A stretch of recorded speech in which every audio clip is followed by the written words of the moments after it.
Today's episode of Darkness Radio is brought to you by Microdose.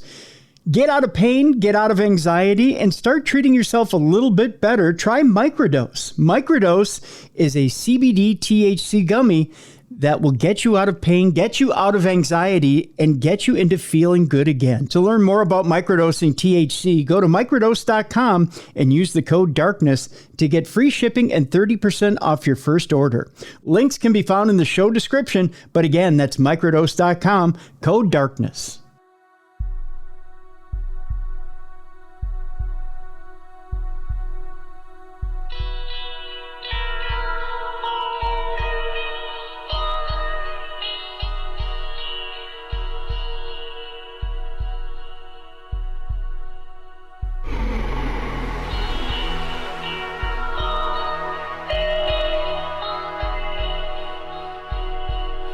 Welcome in to the best in paranormal talk radio. This is Darkness Radio. I'm Tim Dennis. Right over there, because it is a Wednesday Parashare. It's supernatural news. It's Parashare. That means only one thing. We got to have a co-host. So we went out. We got the best in the biz. It's the BCB, the Big Cuddly Bear. It's the Beer City Bruiser himself.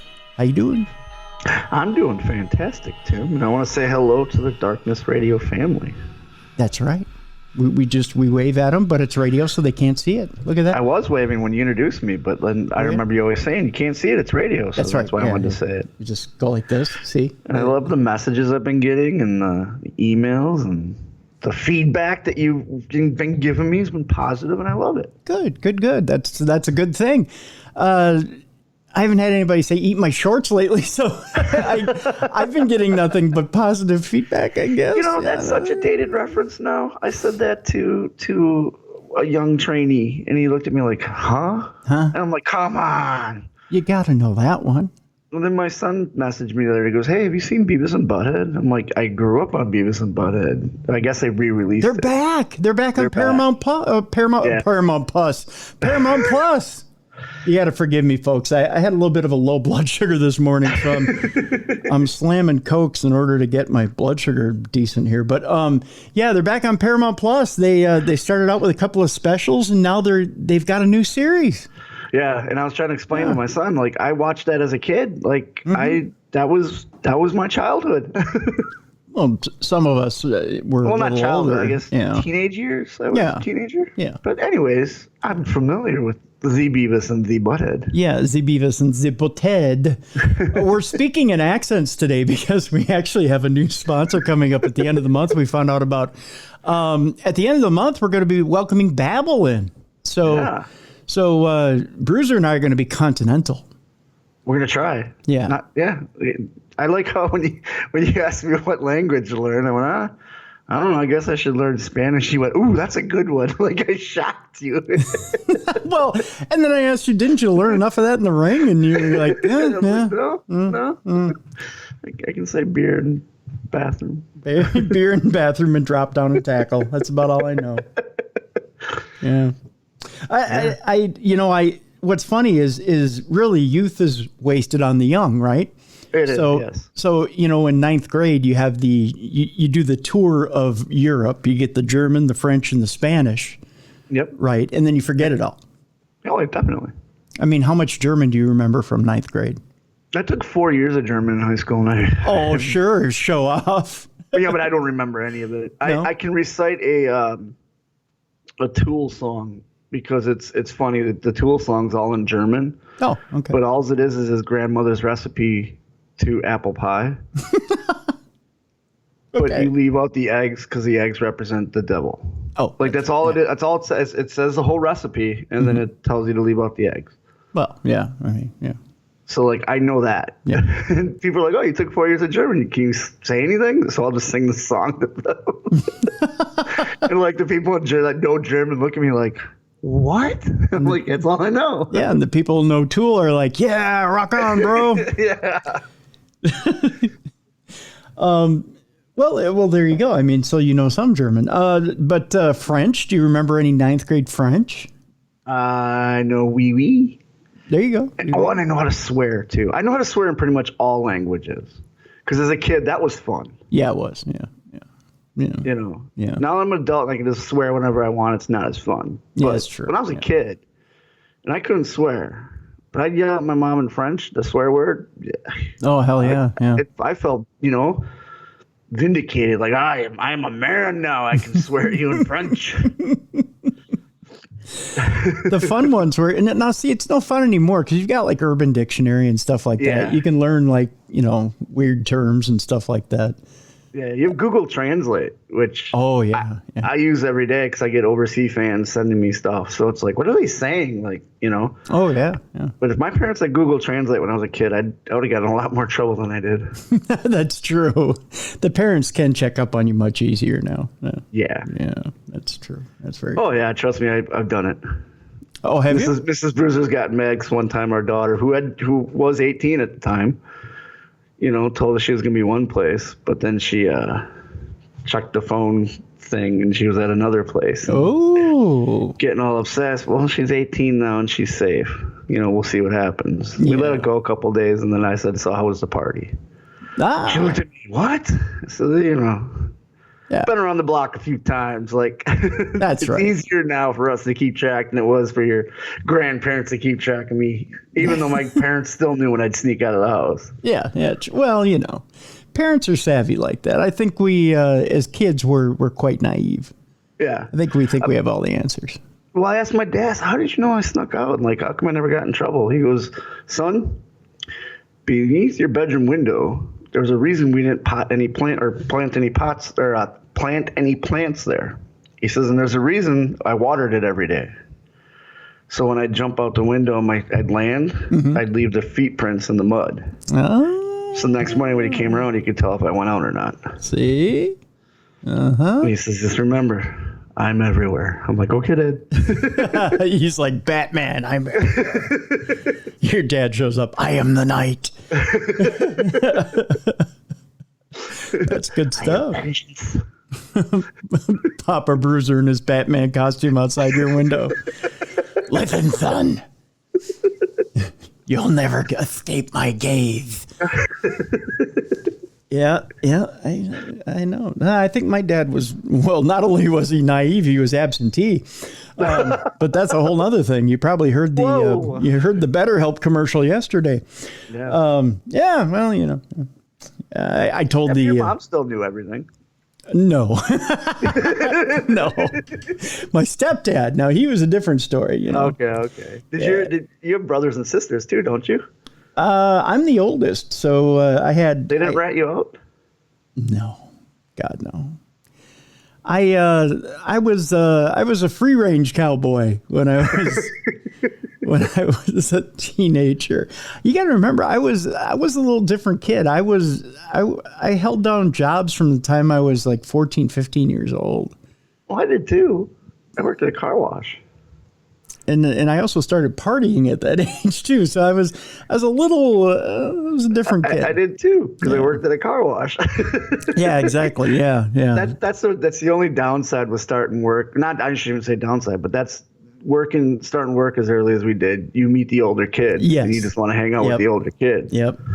That's exactly right. Yeah. And that's that culture. That's that age. If you start, actually working a job at the age of 15, you want to glom onto the older kids. And of course there's a party culture there. So, yeah. Yep. Yeah. But think of all the memories we have. That's true. I think one of my finer memories was going to a party in Anoka and watching somebody projectile vomit into a fish tank.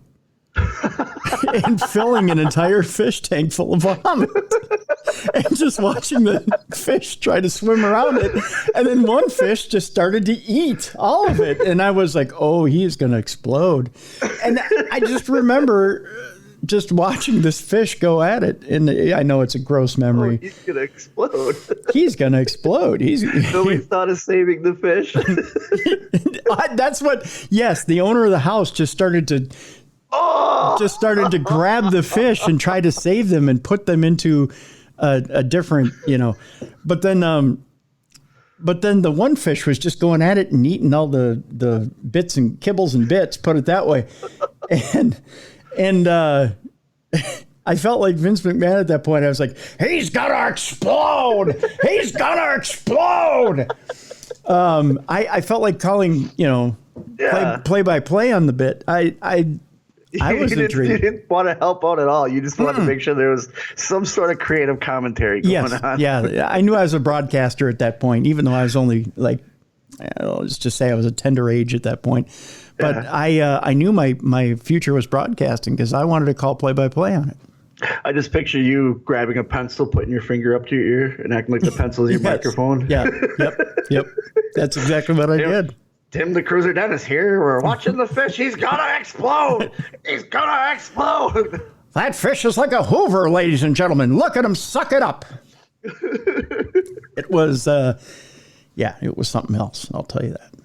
But yeah, I digress. We've really gotten deep into this program. Way off topic. Yeah, and gotten way off topic. Oh, the good old days. If you have really gross memories from partying as a child, you can get them off your chest by sending it in to tim@darknessradio.com. We'll get you through that. Sure as shooting. Today's program, by the way, brought to you by Microdose Gummies. Ooh, I love those. Yes, by gosh, we are grateful to Microdose Gummies. As you can tell, we're in a good mood because we're out of pain. We're free of our anxiety. We're sleeping better, and it helps us with pretty much everything in our lives. We're feeling good. We're getting around better, and we want to thank Microdose Gummies. By the way, you go to microdose.com right now.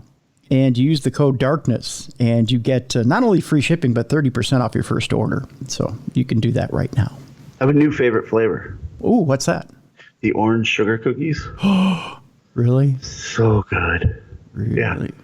If you like, and I'm not a creamsicle fan. I don't like dreamsicles or creamsicles, the orange ones, but these, so good. Really? So it's hard to eat just the one or two to get rid of the pain because they taste so good. Be careful, my friend. No, I know you got to be careful, but it's just like, and like I said, I'm not normally an orange cream or orange dreamsicle. I don't care for that stuff. So I was like, I'll try them, and they're my new favorite. Oh, good.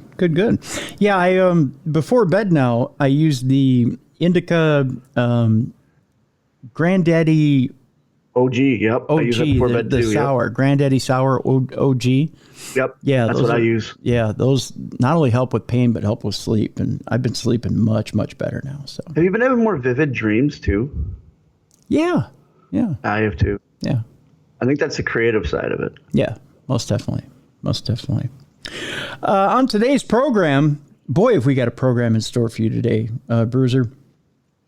We'll find out today, is it truly the James Webb Telescope and its sharpness and brilliance, or is it just a piece of delicious, delicious sausage? Is it food or folly? That's coming up today on today's program. One of the things we'll discover. Also, food or folly, is it a dangerous, dangerous cryptid, or is it a lovely plate of spaghetti? That's coming up on today's program as well. I can't wait to see what cryptid is confused with a plate of spaghetti. This would be great. Oh, yes. A real shrunken head on today's program. And towards the end of today's program, you've heard the saying, blow it out your ass, but now you can breathe through your ass. Scientists have proven this. We'll talk about that later in the program. And a guy who just can't say no. Not only can he just not say no, he just can't put it down. We'll explain. It's a not safe for work last story of the program. Hoo boy. But first, we'll start off the program by saying, you got it right. The Earth just can't stop spinning and spinning and spinning and spinning and getting faster and faster and faster. Art Bell had a point when he said something about the quickening. Yeah. Oh, yeah. I remember that. Yeah. Because like half a second every year, something like that, or a millimeter a second, something like that. Well, let's not get that fast. I mean, it's speeding up. Fast. Yeah, it's speeding up. I know that. I remember him talking about that. Earth is spinning faster than it should be, and no one is sure why. The planet recorded 2 of its shortest days in recent history, and the question is, what's going on? If the days feel like they're getting shorter as you get older, you're not imagining it. Really? Yeah. On June 29th of this year, the Earth made one full rotation that took 1.59 milliseconds, less than the average day length of 86,400 seconds, or 24 hours. Now, you may be saying, Tim, 1.59 milliseconds, you can't even count that. You ready? Bam. There you go. There it was. But you take all those milliseconds and it adds up. Like, think of the Office Space. The whole point of the thing was they were going to steal a half a cent off of each thing. Yep. That builds up over time. That does. While 1.59 millisecond shortening may not seem like much, it is part of a larger and peculiar trend. Indeed, on July 26th of 2022, another new record was nearly set when the Earth finished its day 1.50 milliseconds shorter than usual, as reported by The Guardian and the time-tracking website Time and Date. Bet you didn't know that site was out there. I didn't know that site was out there at all. Yeah, it is. Just sounds like the Earth's getting older, finishes a little faster. It needs some of that Mount Vesuvius that Ric Flair is out there. Woo! That he's out there. He's like, you know what? You got to get out there. You got to get that Mount Vesuvius, planet Earth. You know, when you just need to hold it up a little bit longer. Speaking of holding it up a little bit longer, end of the show, you'll find out what maybe they need to consult the guy at the end of the show. He'll keep the Earth going a little longer. There it is. We'll find out his secret. That's what we'll start the day out a little shorter. We'll end up going a little longer at the end of the show. You'll find out what I mean. See, we're going full circle. We were talking about long-term storytelling off air. This is long-term storytelling. It is. There's a theme to today's show. It's length.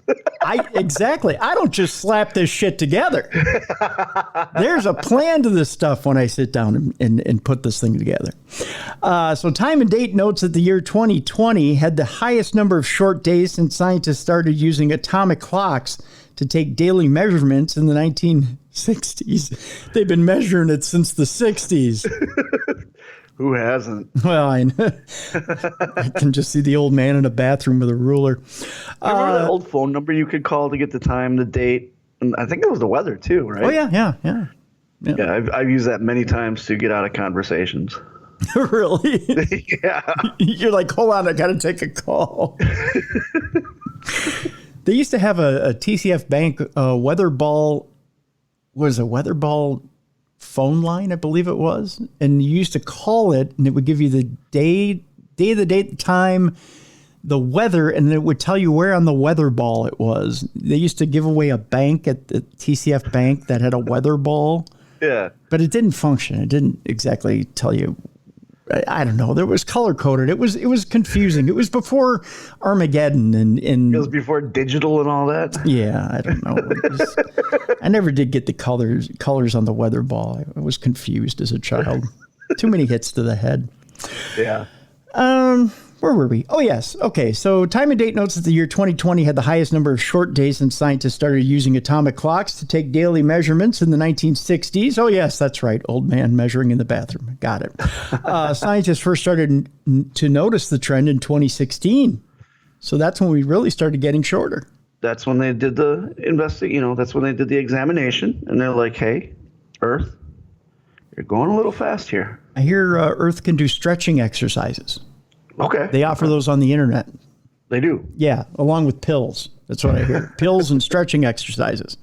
While the length of an average day may vary slightly in the short term, in the long term, the length of the day has been increasing since the Earth-Moon system was formed. That's because over time, the force of gravity has moved energy from the Earth via the tides to the Moon, pushing it slightly further away from us. Meanwhile, because the two bodies are in tidal lock, meaning the moon's rate of rotation and revolution are equivalent such that we only ever see one of its sides, physics dictates that the Earth's day must lengthen if the two bodies are to remain in tidal lock as the moon moves further away.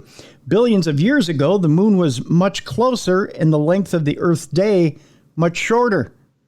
Okay. So in layman's terms, the moon wants to cuddle. The Earth has a headache. That's a good way of putting it. Yeah. Yeah. I like that.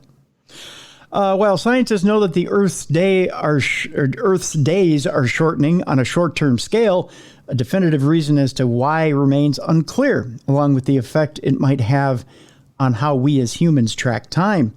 The rotation rate of the Earth is a complicated business. It has to do with exchange of angular momentum between Earth and the atmosphere and the effects of the ocean and the effect of the moon. Judah Levine, a physicist in the Time and Frequency Division of the National Institute of Standards and Technology, that would be NIST for you and I, told Discover magazine. You're not able to predict what's going to happen very far in the future. But Fred Watson, Australia's astronomer at large, how would you like to be the Australia's astronomer at large? That would be amazing. You just travel. Is he constantly in nighttime, do you think? I think so. He's probably running around with a cape on. Like he's a vampire. Kind of, but he's an astronomer. So it's not as dangerous. You know, he doesn't run around sucking the blood out of ladies' necks. He runs around going, would you like to look through my telescope? Blah, blah, blah. I see stars in your eyes, but then again, I see stars everywhere. Exactly. That's exactly what he's doing. So Fred Watson, not the most attractive name either. He sounds like a pro golfer. He actually sounds like he could hold a PBS TV show, like on PBS about space. Fred Watson, Australia's astronomer at large. Trying to make it sound PBS-like, yeah. You did. You nailed it. Fred Watson, Australia's astronomer at large. That if nothing is done to stop it, he says, you're going to gradually get the seasons out of step with the calendar. Uh-oh. Like we're not already. Could we really have Christmas in July? Don't we already? Yeah, no, It's already snowing here in seasons that it shouldn't snow. I mean, yeah, and the heat that's going everywhere. Yeah, I mean, was later. We're already going to have 80 in October, and we're already going to be snowing in July. So what's the big deal? See, I'm okay with all that. Yeah, because I live in a place where there's no snow, so I'm okay with that. And a warm Halloween sounds like fun. I still want the leaves to change and all that and the creepiness, but if I go out with shorts and a sleeveless shirt, I'm fine with it. There you go. When you start looking at the real nitty gritty, Fred Watson said, Fred Watson, king of the nitty gritty. You realize that Earth is not just a solid ball that is spinning, Watson said. It's got liquid on the inside, it's got liquid on the outside, and it's got an atmosphere, and all of these things slosh around a bit. Oh, Fred. Fred is such a poet. He's so making the Earth sound so dirty there. He is, isn't he? Sloshes around everywhere. Fred Watson, astronomer and dirty poet. I think he's body shaming Earth. Maybe, yeah. Like he's telling Earth to hit a Planet Fitness, isn't he? Hey, you want to slosh around a little less? Go hit Planet Fitness, planet. Matt King from the University of Tasmania, where there are a lot of I think the Devils are the actual school mascot. Are they really? I think so. Okay. Yeah. I like it. Tasmanian Devils, get it. Described the trend to ABC News Australia as certainly odd. He says clearly something has changed, and changed in a way we haven't seen since the beginning of precise radio astronomy in the 1970s, King said. Could it be related to extreme weather patterns? As reported by The Guardian, NASA has reported that the Earth's spin can slow stronger winds in El Nino years and can slow down the planet's spin. Likewise, the melting of ice caps moves matter around on Earth and thus can change the rate of spin. While this minor time suck. Those words make me laugh. While this minor time suck has little effect on our everyday life. You're making me laugh now just thinking of it. I saw that movie. It had Johnny Wadd in it.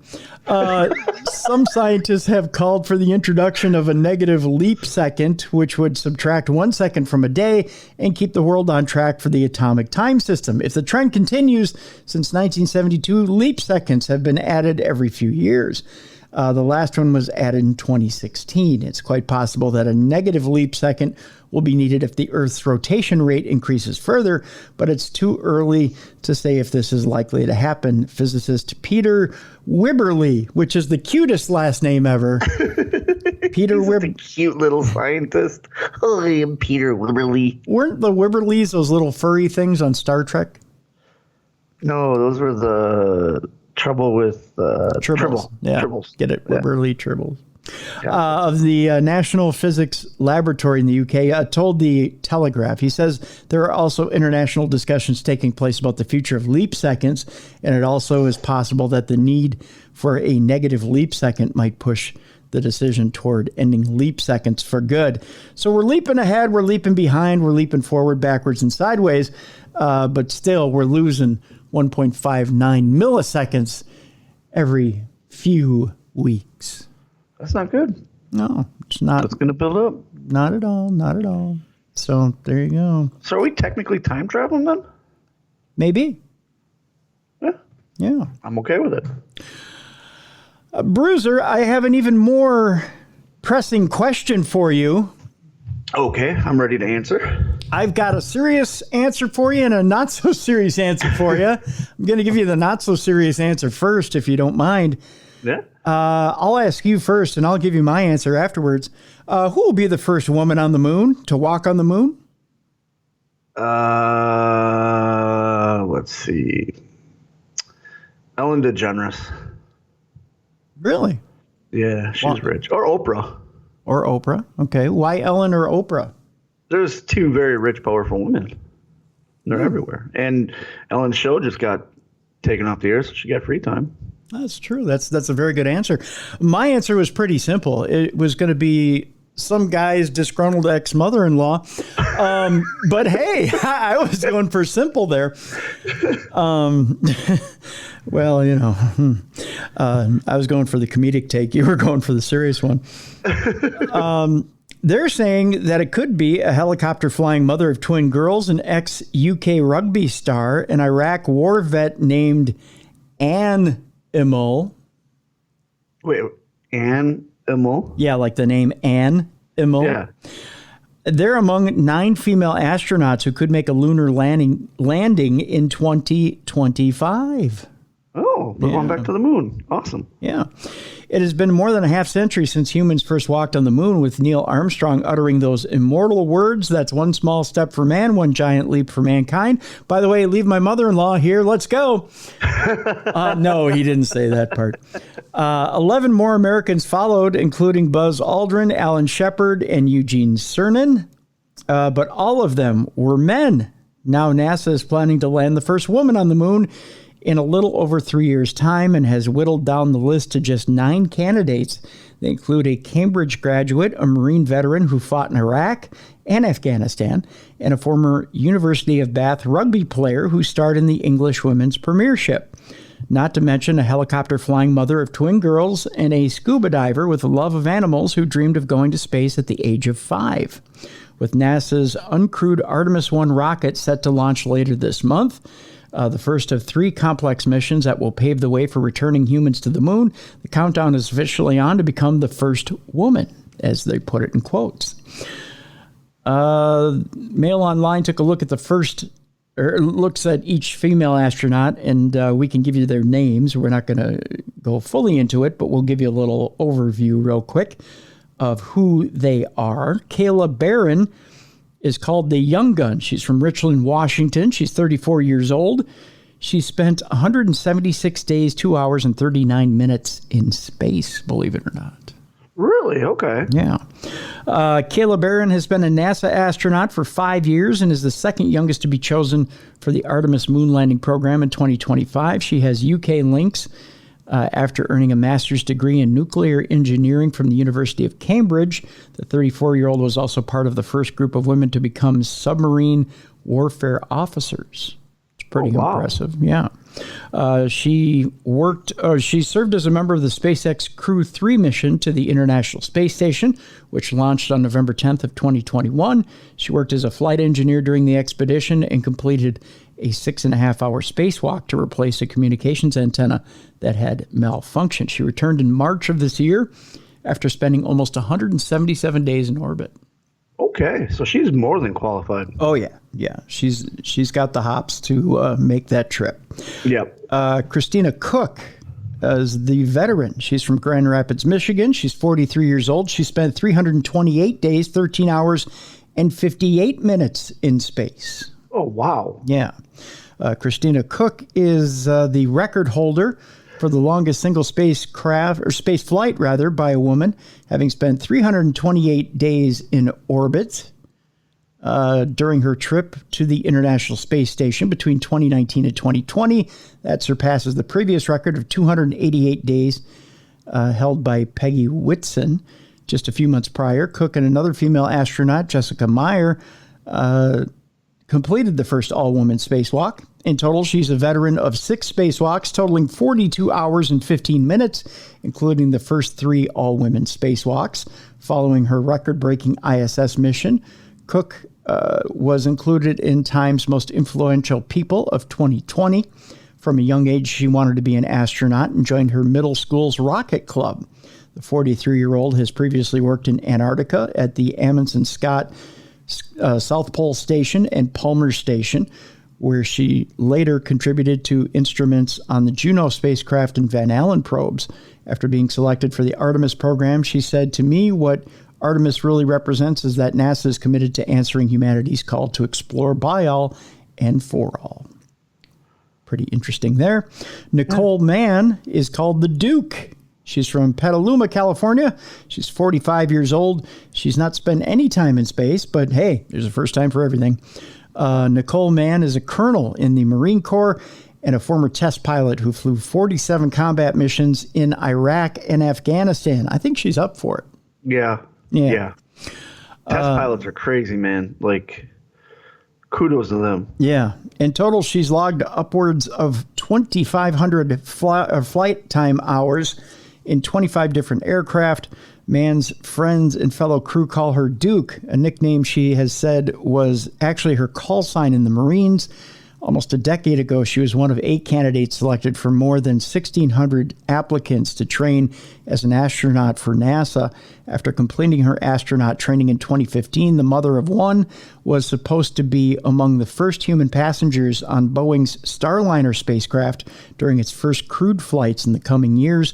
But in 2021, she was reassigned to the SpaceX Crew 5 mission, which is due to launch to the International Space Station next month, with Mann as the mission commander. In an interview with National Geographic, Mann mentioned her 8-year-old son, saying, "We always sit outside and we love to look at the stars and look at the moon. But now I think both of us look at it with a little different light in our eyes and with a little different twinkle." That's kind of cool. Yeah, it is. Anne McLean is called the Animal. Get it? The Animal. She's from Spokane, Washington. She's 43 years old. She spent 203 days, 15 hours, and 16 minutes in space. Anne McLean is a former Army helicopter pilot and Iraq veteran who went by the call sign Animal. It dates back to her rugby days at the university in the UK, where she also uses the name in her Twitter handle, Astro Animal. The 43-year-old played rugby in the English Women's Premiership and credits the sport with giving her the grit, toughness, and mental focus to succeed as an astronaut. She's a big fan of Top Gun and has revealed that she watched it so much one summer that her brother broke the tape to get her to stop watching it. McLean said she was devastated and that it was that incident that inspired her to become a military pilot. Oh, okay. She was going to show her brother. Yeah, exactly. Then she flew a plane right into his ass. No, I'm just kidding. She was initially slated to carry out the first all-woman spacewalk alongside Christina Cook during Women's History Month in March 2019. But spacesuit sizing issues resulted in the EVA being reassigned to Nick Hague and Cook. The latter would go on to make the first all-female spacewalk alongside Jessica Meyer. In 2019, McLean was investigated and subsequently cleared by NASA over what was characterized as the first alleged space crime. She was accused by her estranged spouse of improperly accessing bank records while on a 6-month mission aboard the ISS. How do you do that? That's some serious Wi-Fi. Yeah, it is. After being cleared of any wrongdoing, McLean's former partner, Summer Worden, was charged with making false statements to federal authorities. McLean has spent a total of 204 days in space and was the lead spacewalker on 2 spacewalks, totaling 13 hours and 8 minutes. on her mission with the ISS. Well, that's an interesting pick. Yeah. Jessica Meyer, as we've mentioned her a few times, she's the dreamer. She comes from Caribou, Maine. She's 45 years old. She spent 204 days, 15 hours, and 19 minutes, as we've mentioned before. She dreamed of becoming an astronaut at the age of 5. At the age of 13, she attended a youth space camp at Purdue University, which is Neil Armstrong's alma mater. She was eventually chosen to join NASA in 2013 before carrying out physiological training, survival training, flight classes, and a wide range of technical training at space centers around the world. She's got a marked history here, as we've mentioned. She completed the first all-female spacewalk alongside Christina Koch in October of 2019. Apart from English and Russian, which are required for astronaut training, she also speaks Swedish because her mother is from Sweden, her father's from Israel. Astronauts are allowed to bring a number of personal items to the ISS, so Meyer chose an Israeli flag and a pair of novelty socks with Stars of David as part of her allocation. She plays flute, piccolo, and saxophone. She did that when she was younger and enjoys reading classical literature. Prior to becoming an astronaut, her career as a scientist focused on the physiology of animals in extreme environments. So she's well decorated, and there's a good chance that she may be picked for the first moon mission. Jasmine, I believe it's Mobelli is how it's pronounced. She's the skateboarding chopper pilot. That's such an interesting little name. Skateboarding chopper pilot. Right. Okay. She's probably one of the younger candidates. She's from Baldwin, New York, 39 years old. She spent no time in space, but that's okay. Jasmine Mobelli's Twitter bio reads, Mommy, Marine Attack Helicopter Pilot, Test Pilot, NASA Astronaut, excited to share my journey. She's a mother to twin girls, and earlier this year tweeted, incredibly grateful to be a mom to these two who fill my heart and never fail to make me smile. In March, the 39-year-old was selected to be the commander for NASA's upcoming SpaceX Crew 7 mission to the ISS. The mission is expected to launch no earlier than 2023 on a SpaceX Falcon 9 rocket from Launch Complex 39A at NASA's Kennedy Space Center in Florida. It will be the first space flight for Mobelli, who became a NASA astronaut in 2017. She was born in what was then West Germany to an Iranian family before her parents emigrated to the United States. Mobelli later earned a bachelor's degree in aerospace engineering with information technology at the Massachusetts Institute of Technology, MIT, where she played volleyball and basketball. She also loves to go skateboarding with her husband, as well as paddle boarding, dancing, and flying kites. As a Marine Corps test pilot, she has flown more than 150 missions and accrued 2,000 hours of flight time in more than 25 different aircraft. She also graduated with honors from the U.S. Naval Test Pilot School in Maryland. Pretty interesting. It's a pretty good roster that NASA's building. Like, they're coming with the heavy hitters. Yeah, that's for sure. Every single one of those women that you said sounds qualified. Yeah. Kate Rubins, the virus hunter. Really? Okay. Yeah, I think that better be computer virus. I was going to say space virus. I was going to say, if it's a regular virus, I need her around the house here. I've had COVID a few times. Napa, California is her birthplace, her hometown. She's 43. She spent 300 days, 1 hour and 31 minutes in space.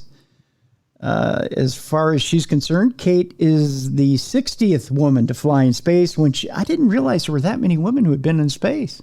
Neither did I. Yeah. Like, they don't, over the years, astronauts have lost their glory, I think. They're not as glorified as they used to be. Yeah, which is sad.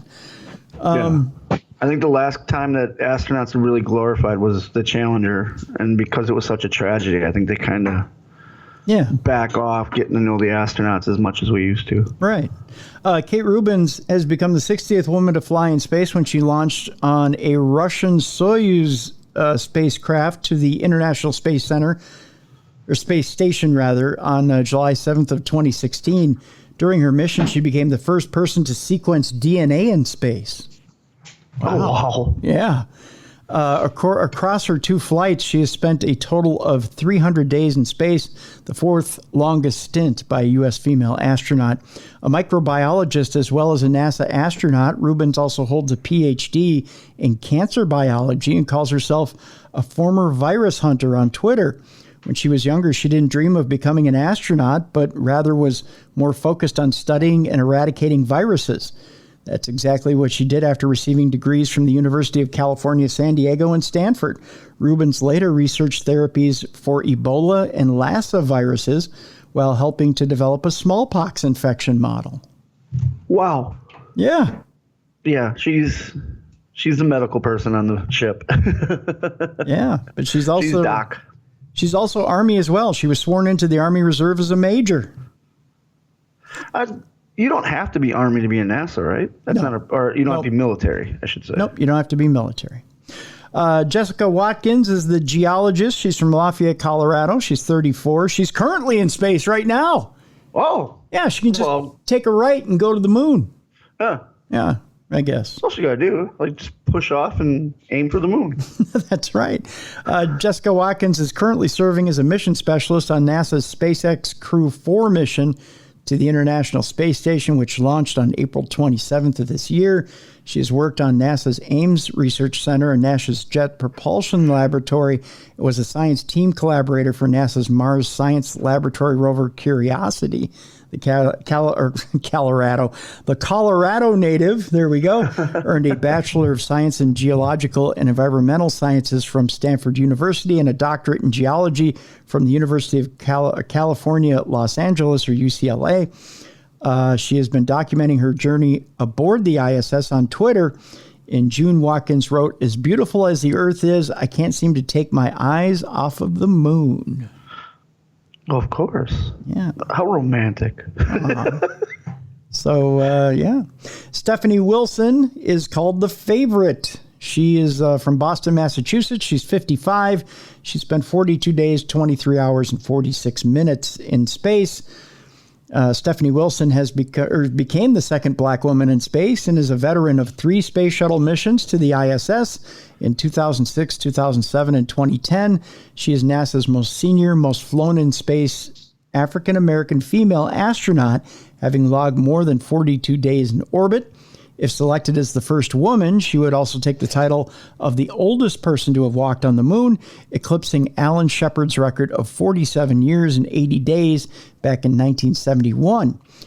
She has been an astronaut longer than anyone else on the 18-strong Artemis team and has flown more times than all but one of them. Wow. Yep. I hope she gets it. Like, I hope she's the first one, because you just said it. Like, all that history is being made with that one step. Exactly. Because she's female, she's African American, and she's old. Like, and she's check old. check all the boxes. That's right. That's right. We'll move on here. We're still in space, but we're looking through the Webb telescope. Okay. Okay. So we're away from the moon. We're looking into deep space now. That's right. We're looking into deep space now. And as we gaze into deep space, we look through the Webb telescope and we see the most distant star in the universe as seen through the eye of the Webb. Oh, okay. Look at that. Isn't it gorgeous?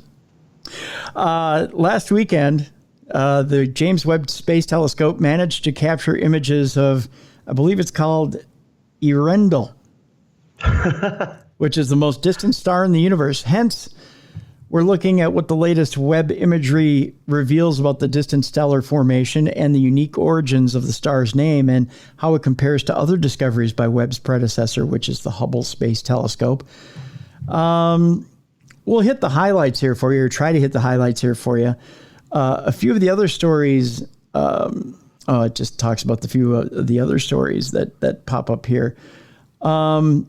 So in the latest newsworthy achievement, the James Webb Space Telescope has produced images of Earendel, which is the most distant known star in the universe. The images arrived following the announcement of the star's discovery earlier this year by Webb's predecessor, which is the Hubble Space Telescope.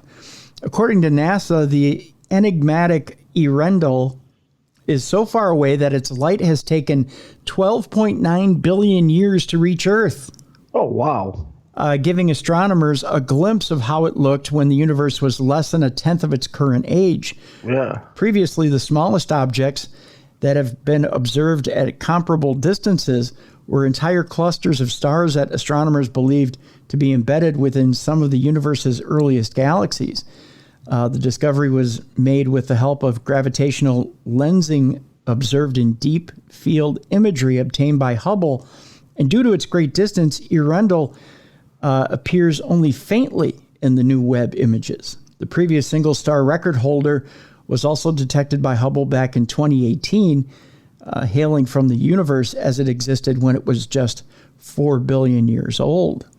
No, it was just a little youngster by then. Yeah, it was just a baby. Yeah.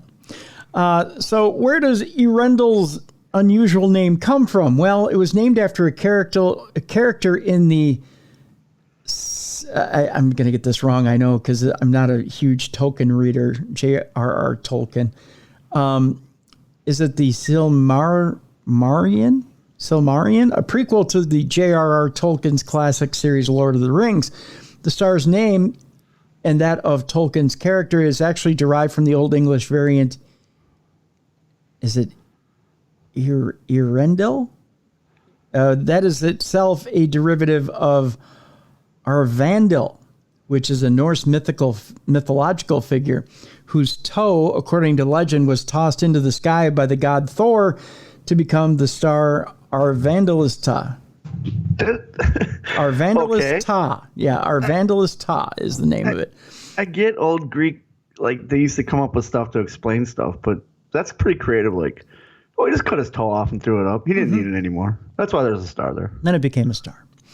Although the association with stars is already obvious, a deeper look into the name reveals that the Old English word Earendel has even more stellar associations. It's often associated with such concepts as rising light, with some translations equating it to radiance or morning star, or similarly as dawn or ray of light, according to John Lindo, the renowned scholar of Norse mythology, not North. North mythology. I'm talking North like mythology. Talking like Sylvester now. North mythology. Not to stray too far into the weeds here, but other interpretations drawing directly from Old Norse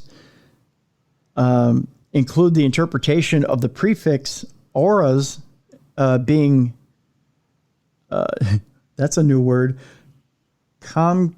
concomitant. Okay. You ever heard of that word? Concomitant? Never. I think you made that up. No, I think I did too. With aura in Proto-Germanic. Maybe we should learn Proto-Germanic from Babel. Us, won't it? Well, I think it's just you and me are the only two speaking it then. Yeah, we would be. Unlike its use in modern English, which would have been appropriate for consideration in naming a star, aura in this ancient context instead means mud or gravel. In short, while Earendel's unique name evokes imagery from ancient mythology, its actual name, as designated by astronomers, is the Leth mythic founding WHL 0137-LS. How boring. So Earendel is out there, and it's 12 billion years plus, and the James Webb Telescope has captured it. So now it's captured that faraway star, Bruiser. Right. Right? It's way out, 12 billion light years away. Impressive, right? Very impressive, yeah. Oh, my God. It's gotten the sharp image of this star from far away, right? Yeah.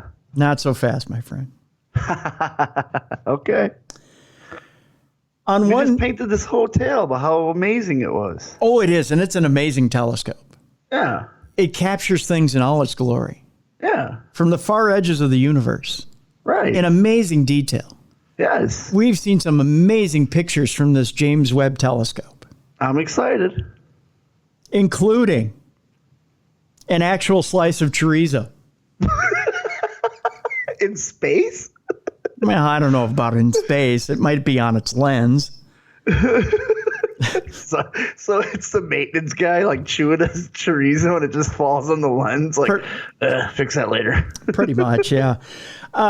On top of all the other things that the James Webb Space Telescope has captured, it turns out a French scientist has apologized after tweeting a photo of a slice of chorizo, claiming it was an image of a distant star taken by the James Webb Space Telescope. Etienne, that's going to spark a game of, is it a James Webb photo or a food photo? Exactly, yeah. This is the new party game that's going to be out there. It is, yeah. Yep. Etienne Klein, a celebrated physicist and director at France's Alternative Energies and Atomic Energy Commission, shared the image of the spicy Spanish sausage.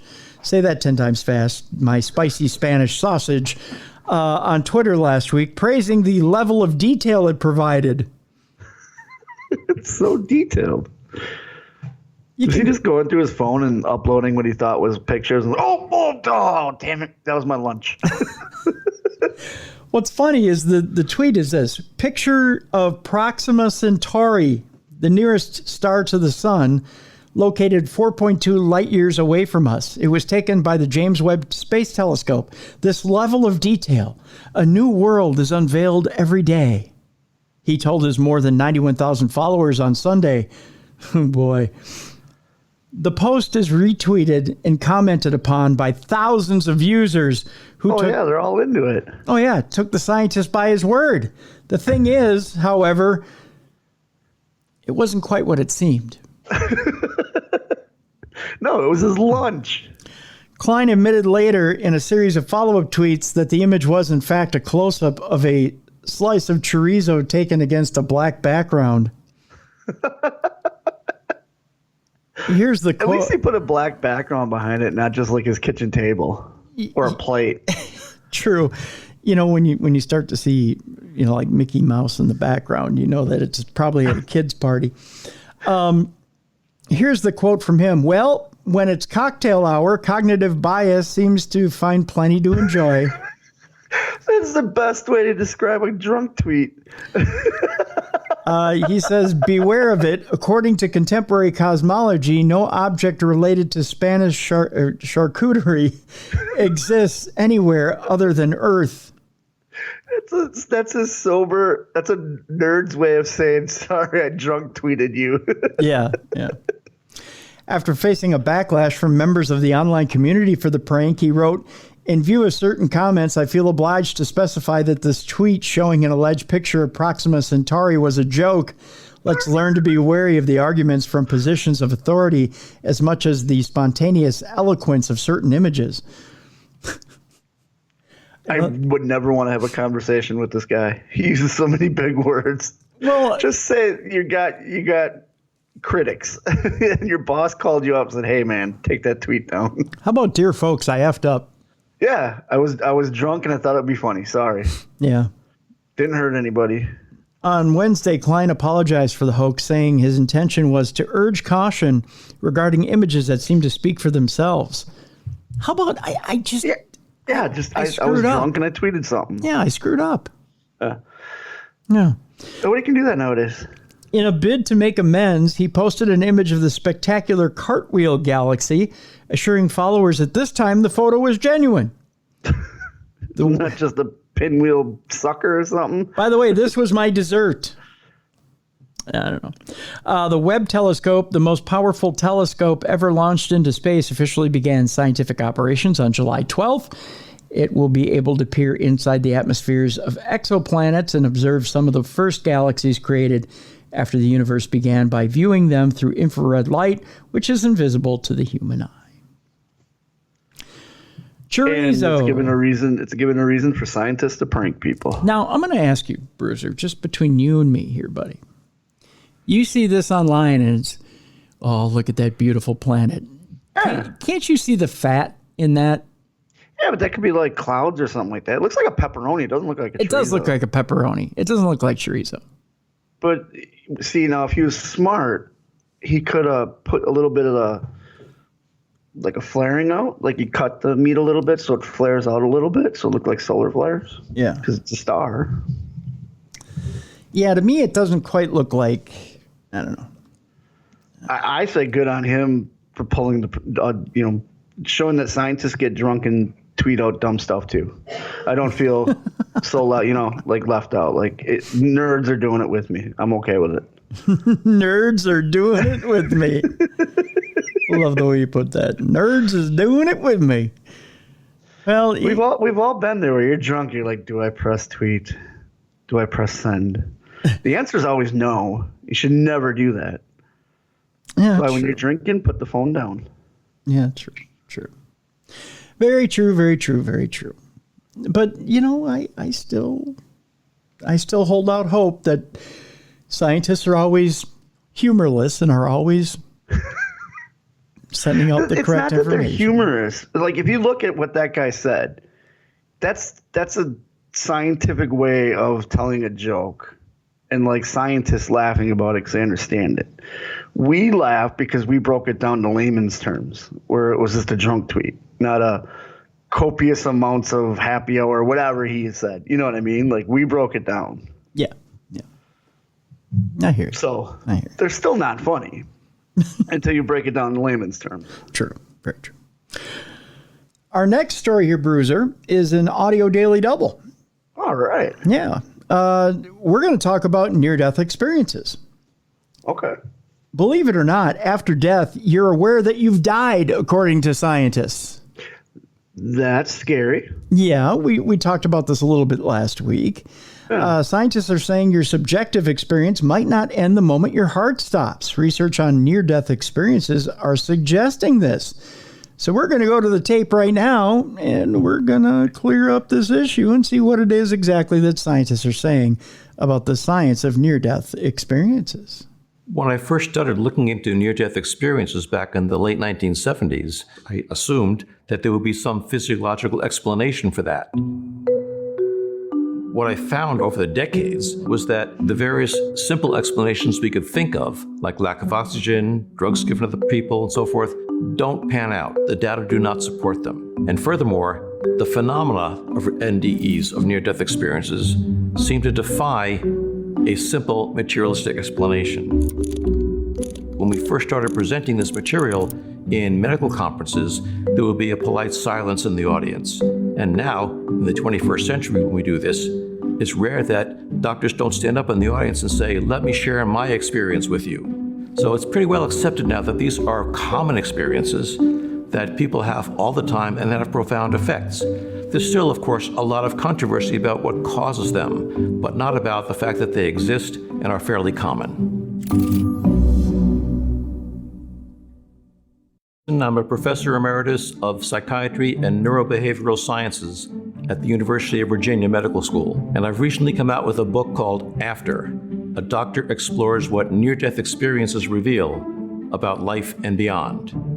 Near-death experiences are profound, subjective experiences that many people have when they come close to death, or sometimes when they are in fact pronounced dead.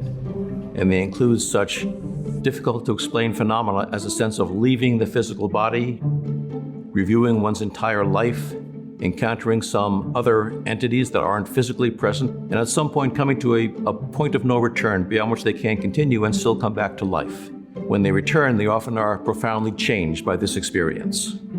As I started my psychiatric training, I started being confronted by patients' reports of things that I couldn't explain. One happened to me when I was just a few weeks into my training. I was asked to see a patient who had overdosed in the emergency room. And I was in the cafeteria when the page came in, and I was eating dinner, and the page startled me, and I dropped my fork, spilling spaghetti sauce on my tie. Couldn't wipe it off, so I just covered it over with a lab coat so no one would see it. And then I went down to the emergency room to see the patient, and she was completely unconscious. I could not revive her. But her roommate was waiting to see me down the hall in another room.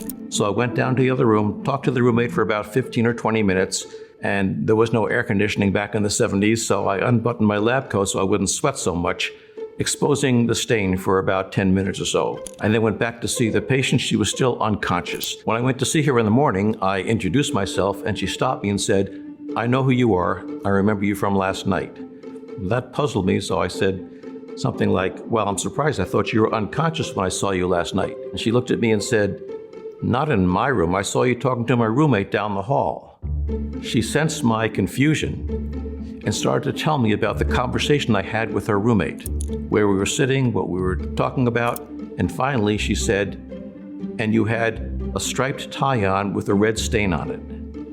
That just blew me away. I didn't know how to deal with that. I couldn't think of any logical reason, any explanation for how she could have known about that spaghetti stain. Nobody had seen it except her roommate, and she hadn't talked to the roommate since she came into the hospital. As a scientist, I knew I had to study this. It didn't make any sense to me. But scientists don't run away from things they don't understand. They run towards them.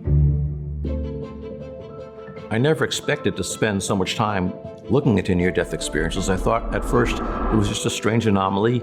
I'd spend a few years looking at them, find the physiological explanation, and put it behind me. I collected about 1,000 cases that people had sent to me about their own near-death experiences. Quickly realized that the stories I was getting from people who volunteered their stories to me were the same as the ones from people I interviewed in the hospital. We studied the physiological events around the near-death experience, psychological traits of the experiencers, and so forth, trying to find some logical explanation for these events. Most of us are taught that the mind is what the brain does, that all our thoughts, our feelings, our perceptions, our memories are all created by the brain. However, that's not the whole story, and we have hundreds and hundreds of experiences that occur during a cardiac arrest or deep anesthesia when we know the brain is not capable of functioning well enough to create complex thoughts and feelings and memories. Most near-death experiencers say that in the near-death experience, their senses were incredibly heightened, and they often report hearing sounds they'd never heard on Earth and seeing colors that they'd never seen before.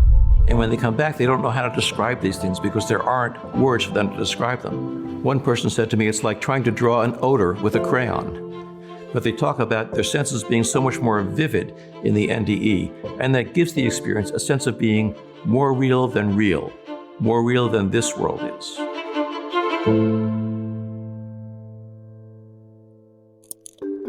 Most near-death experiencers are pretty much the same around the world and through the centuries. Pliny the Elder wrote about a case like this in ancient Rome in the 1st century. We've gotten examples of near-death experiences from Western Europe, from the Middle East, from Asian cultures, Hindu Buddhist cultures, and from early cultures, Australian Aborigines and Native American societies that sound just like the stories we have today.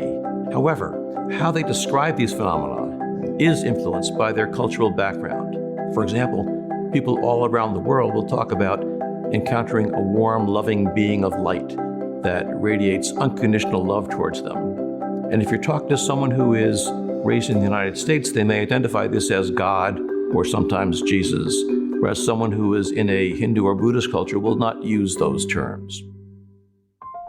Some of the lessons that near-death experiencers bring back from this event relate to what they find makes life meaningful and fulfilling for them. And the primary thing they talk about is this sense of being interconnected with other people, about how to make this life more meaningful, more purposeful, more fulfilling. I think a reason many people find near-death experiences interesting is because they hold out the promise that will explain to us what the soul is, whether there is an afterlife after our bodies decompose. And I think those are good questions. I don't think that's the most important part of the near-death experience. I think they do tell us something about the possibility of surviving bodily death. But I think the important part of near-death experiences is what they tell us about this life we're in now. So there you go. Interesting little video about, and a little interesting article about near-death experiences, and that some scientists begin to think that NDEs are caused by reduced blood flow, coupled with abnormal electrical behavior inside the brain, and that stereotypical tunnel of white light might derive from a surge in neural activity. It was still a cool story because he told that story of the girl and his tie. Like, that blew me away. Right. And so there's some interesting little scientific tidbits there. Yeah. Behind. Yeah, it's cool that they are able to do this because it's not like you can do research on death. It's not like someone, they're dead for 5 years, come back and go, hey, this is what it was like. Right. Right. So this is the closest we can get. And everyone always asks, what happens? when you die, you know? Yep. That's gonna be an age-old question forever. So hearing stories like that are cool. Like, you know, that lady, her spirit or her soul or whatever you want to call it left, but wasn't ready to go on. Yeah. Where do you stand on the whole thing as far as the near-death experience goes? Do you believe you're truly reaching the other side, or do you believe it's a physical effect of the body going through the physical signs of dying? I think it's a combination of both. I think you like you said, the bright light could be the neurons firing, but you hear so many people saying that their body is outside of their physical body and they see things. Because you've heard of near-death experiences where like, oh yeah, I was hovering over the operating table I was on. Or like this lady said, I was, you know, I heard you talking to my friend, but you were in another room and you had this, you know, spaghetti stain in your tie. Like, I think your body does go through physical stuff, but I think your spiritual side comes out too. Yeah. You know, I think it does move on. And like, you know, some ghosts are believed the reason they haunt places because they have unfinished business, you know? Mm-hmm. Well, if you're injured in an accident or, God forbid, you know, someone tries to take your life, you definitely have unfinished business because it's not like you're planning on dying. You know what I mean? Mm-hmm. No one plans on dying. I mean, they shouldn't plan on it, but you know what I mean? Like, so if it's taken away from you, I can see your body hovering around because you have unfinished business. You want to know what's going on, and then something pulls you back in. Yeah. Where I think with like a terminal illness, you know, you have time to put your affairs in order and whatnot, and then, you know, when you pass, the spirit still stays, but I don't think it's the same as a near death or a sudden death, I guess you could say. Yeah. I hear you there. Well, I'll tell you one thing. I'm not looking forward to a near-death experience anytime soon. I want to try and remain on this level for a little while at least. I'll give you that. Oh yeah, I'm not going anywhere. I have too much unfinished business to go anywhere. I don't even want a near-death experience. That would just. But I like how he said that people that have the near-death experience come back and they feel intertwined with humans and they feel more in tune. You know what I mean? Because I think you finally, what's that saying? You don't respect something till it's gone, or you don't appreciate something till it's gone, or it's almost taken away. You know? Yeah, but okay. Now, my whole thing with that is that almost the holiness you feel from going over to the other side, or almost going over to the other side? Or is that almost a form of PTSD? Is that like the shock of, you know, almost the shock you get after being in a car accident? You know, after you've been through a car accident, do you really want to get back in the car again? You know, you almost have that feeling of your body's been through a huge trauma. I mean, your body's been through a huge trauma, almost, you know, having almost died. You do feel a connectedness to the universe because, my God, you've almost left this earth. Right. Know? So you are going to feel like, I don't want to say you feel like you're connected, but you feel like, you know, you almost left this mortal plane. At that point, you are going to feel like, oh my God, I love you. Because you almost died. I'm going to love everybody in the world if I almost died. Now that I think about it, I do know someone that almost passed, and when he came back was mending fences and doing like you're saying, you know, I love all you. And now this is, I don't know how many years ago, but he's back to being the normal prick that he was. You know, it's like, and I hate to say it too. Well, no, it's like, but you have right. you have this experience that no one else has, and you pull through, and you come back and say all these things about how you want to mend fences and stuff, and then a few years later you just go back to being what, you know what I mean? Like, right? Yeah. So I can see what you're saying.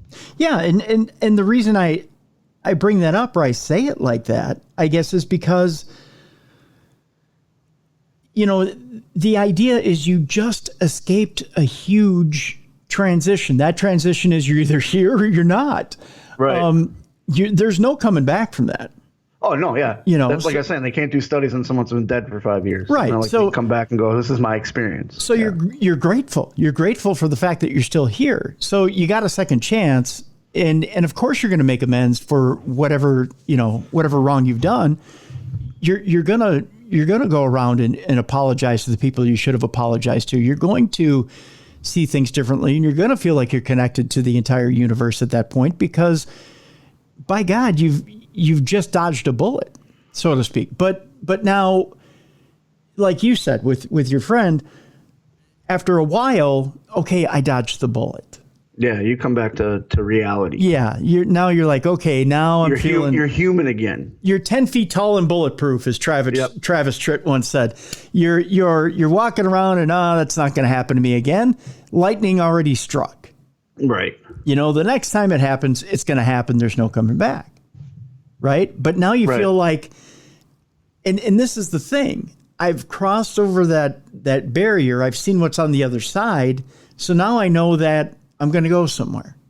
Mm-hmm. So now you have the guarantee of, well, there's something on the other side. I know that there's a landing spot.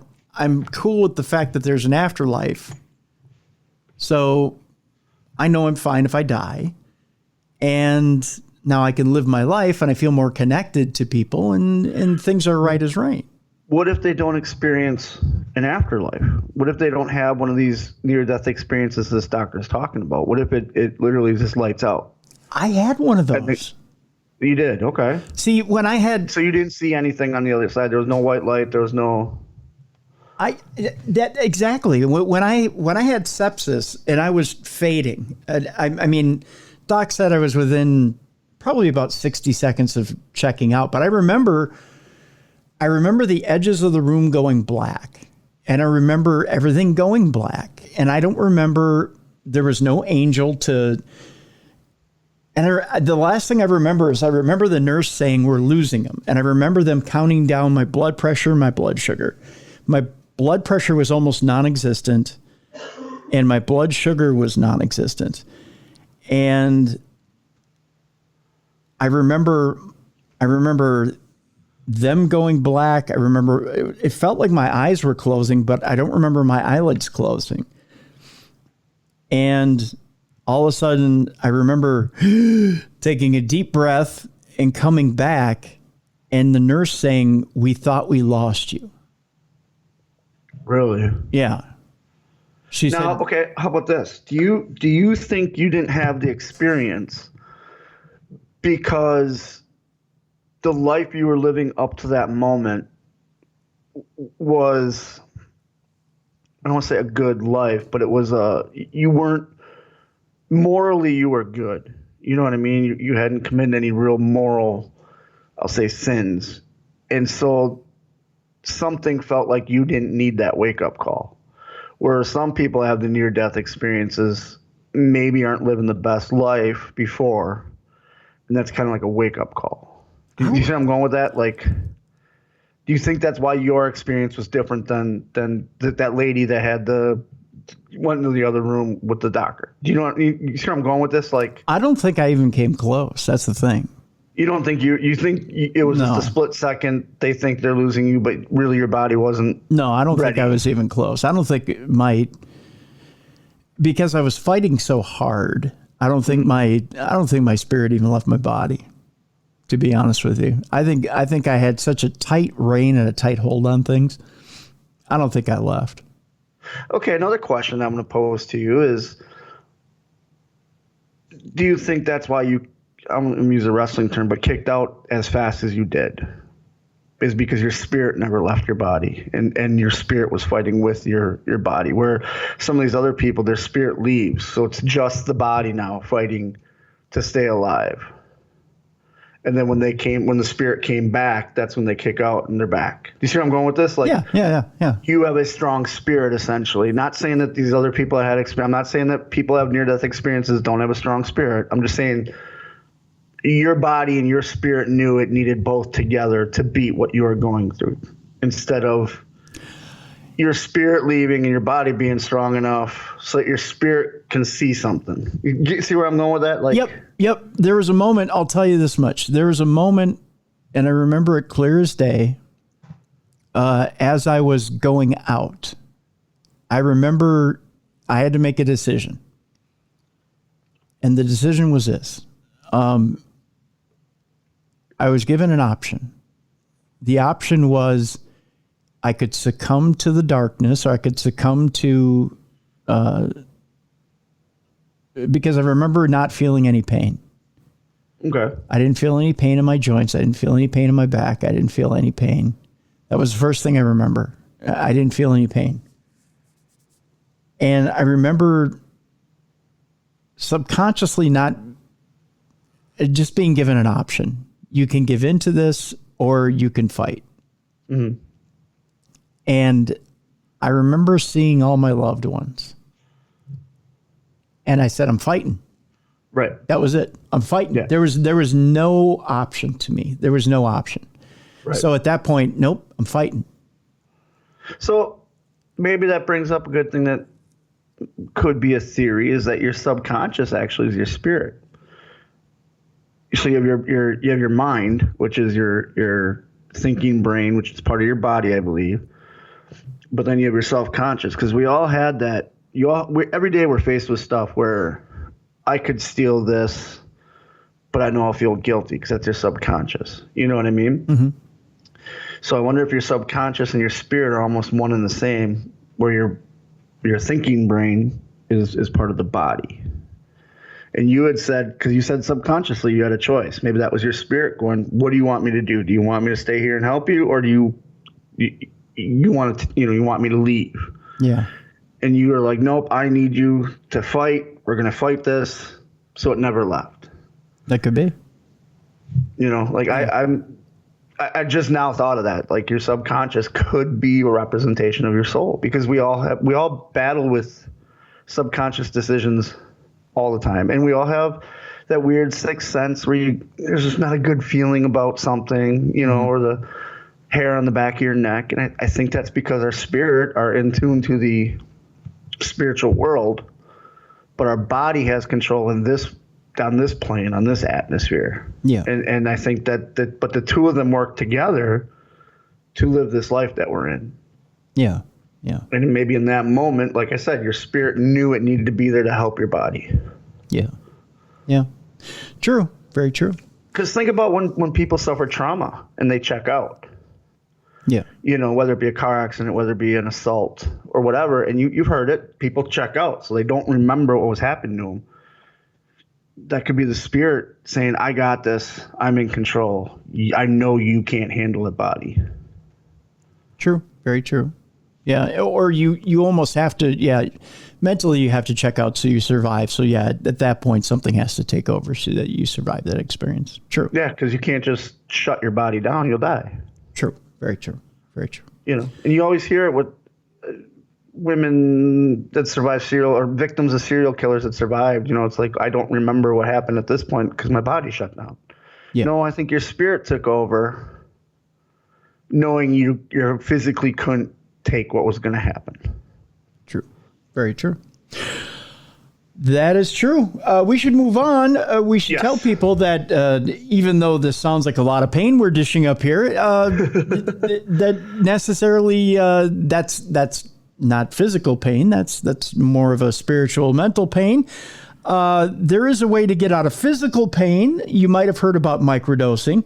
If not, just know that all sorts of people are microdosing daily to feel healthier and perform better. And both myself and Bruiser have been doing that lately. We've been using something called microdose gummies, and you've heard a lot about it on our show today. Our show today is sponsored by Microdose Gummies, and Microdose Gummies deliver perfect entry level doses of THC. I'll get that out, Bruiser, that help you feel just the right amount of good. These gummies, Bruiser, they taste amazing. They do wonderful things, and they've been helping myself get out of pain with my neck and my back, my knees, and everything. Everything. I'm moving better, feeling better, I'm more alert. And I'm just getting around better overall. They're also helping with the anxiety of long-term chronic pain. A lot of people don't know what that is or get that, but I think you also know that too, being a chronic pain sufferer. It's the expectation that you're going to wake up and feel like you don't want to move.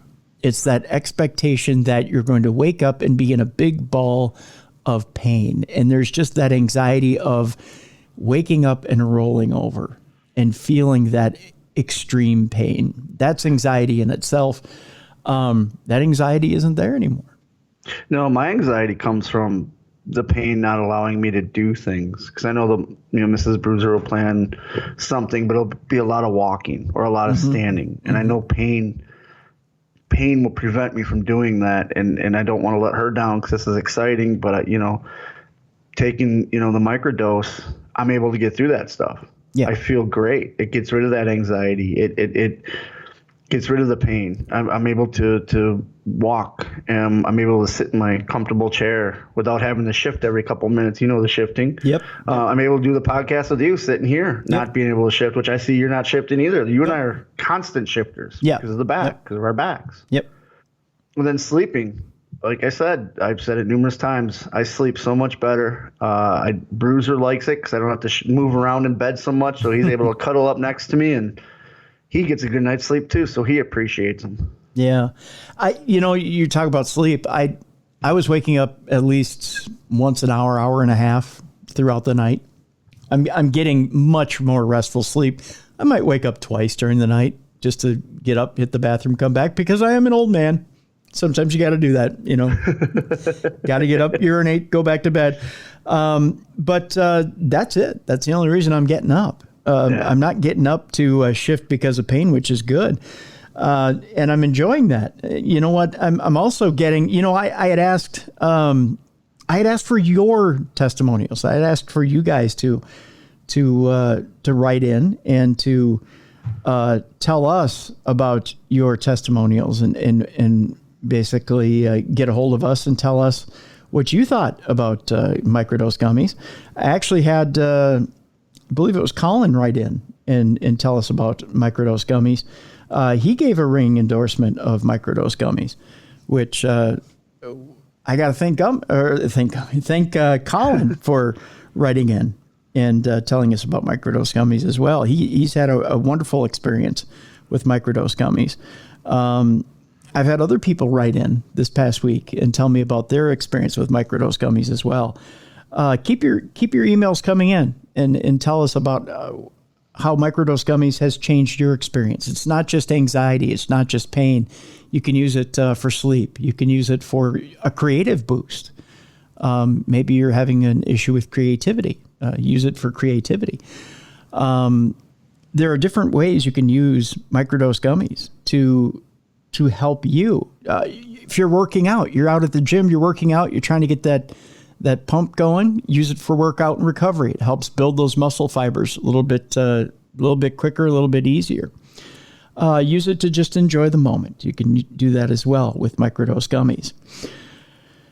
The great thing about microdose gummies as well, Bruiser, is that microdose gummies are able to be shipped in all 50 states. That's right. They're legal everywhere. That's right. There's less than 0.3% THC, which is derived from industrial hemp. It is less than the maximum allowed by federal law, so they're able to be shipped in all 50 states. That's one thing you want to remember about microdose gummies, so you can get them in all 50 states. This isn't a thing where you need to worry about shipping on microdose gummies. The other thing the stereotype of THC needs to go away too. When people hear THC, they think, I won't be able to do anything. I'll just be a vegetable. That's not true with these. I take one before I work out. I feel great when I work out. I'm able to do everything.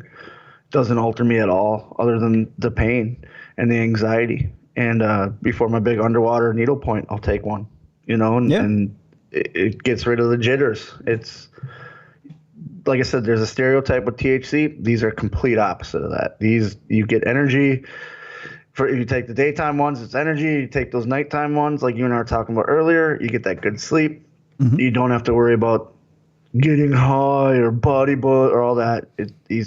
They're perfect. Yeah. The great thing about microdose gummies, like Bruiser's saying, is you get the benefit without getting the logy feeling or without getting the feeling like you're zoning out, which is great. You're getting the benefit of the pain killing, the anxiety killing benefit without getting the logy feeling, which is what you're looking for microdose gummies. So that is what you're looking for with that entry-level dose of THC and CBD within that gummy. And right now, microdose is available nationwide, which is important. All 50 states, and you get that shipped to all 50 states. You want to learn more about microdosing THC? It's real simple. Go to microdose.com, use the code DARKNESS to get free shipping and 30% off your first order, which is amazing. That is a huge, deep discount. Yes, it is. Links can be found in the show description, but again, it's microdose.com and use the code DARKNESS. One more time, free shipping, 30% off your first order. Links are in the show description, but again, it's microdose.com. Use the code DARKNESS. Do it today. Folks, when we come back, we have some interesting stories. We already told you about the James Webb Space Telescope and the chorizo. We made a food comparison as to, is it really the telescope or is it food?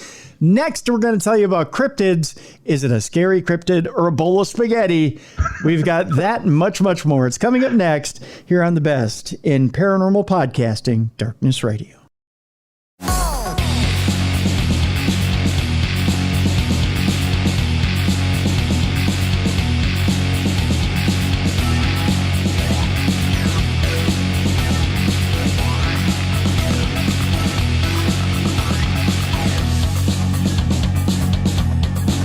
Welcome back to the best in paranormal podcasting. This is Darkness Radio. I'm Tim Dennis. Right over there is Beer City Bruiser. We have an interesting second half of the program coming up. A reminder that at the end of the program, this is kind of like the monster at the end of the book. You remember that book, yeah. Right? Yep. Grover was it turns out he was the monster at the end of the book. This isn't the thing where the not safe for work story at the end of the program ends up just being you and I at the end of the program. It's a little more complex than that. So we'll remind you that there is a not safe for work story at the end of the program. If you are listening to this program in front of small children or easily influenced people at the end of the program. Or at a workplace where you don't want other people to hear it. Yes, and you probably want to put on headphones or escort them out of the room or take your device probably, I don't know, to the bathroom. I don't know. Do people do that? I don't know. I listen to podcasts in the bathroom, but I have headphones in. There you go. Whatever you got to do in order to, and then just laugh hysterically in the bathroom and people will think, well, what the heck is wrong with Jones over there? I always look and go, yep, been there, man. Been there. Exactly. I promised it before the break, and now you're going to get it. Is it a weird deep sea worm or is it a luminous lump of spaghetti? I can see it being both. It could be both. But just make sure you eat the correct one.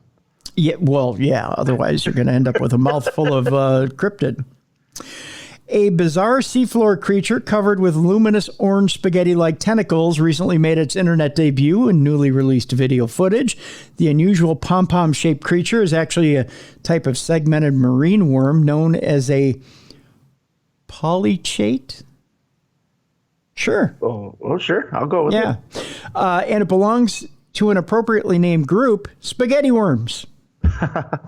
Yay. Spaghetti worms. Hey, you know what? You use spaghetti as worms every Halloween, Yeah. You go to those weird Halloween, the mom and pop Halloween haunted house and put your hands in it. Put your hand in the box, and it's usually spaghetti and peeled grapes and peeled tomatoes and all that, yeah. Then you end up punching the guy, and he's like, don't punch our characters. And you're like, but you people touched me first. Then you get kicked out, and you can't come back for like a year. Yeah. I saw somebody get kicked out of the Zach Bacon's Haunted Museum because of that. Really? They punched somebody? El Phantasmo from New Japan Pro Wrestling was with us. And they had a little person come running out of a wall to kind of scare you. You know where they have the funhouse area when you go through? Yeah. So El Phantasmo, we were going through there, and a little person came out of the wall, and his instinct was just a super kick. No. So he threw a super kick, but the little person stopped. So there was no, there was a good couple inches, and then the little person sold it and like fell backwards and all this, and they were laughing, having a good time. And security came and said, "You're not allowed to touch any artifacts. You're not allowed to assault the performers. You're being escorted out." So like when we get done, he was the group behind us. I remember walking through the back door, and I'm like, how did you get in front of us? He's like, "Oh, I got kicked out." And we made nice with the security guy, so he ended up showing us the footage. And you can clearly see he doesn't touch the little person. Oh, my God. And the little person was like, he didn't touch me, but they have to follow their rules. He pulled his kick. That's funny. Yep. Oh, my gosh. So it happens, folks. Pulled his kick on the performer. Yep. Spaghetti worms. Yes. Back so to the spaghetti worm. Putting your hands in the worms. Okay.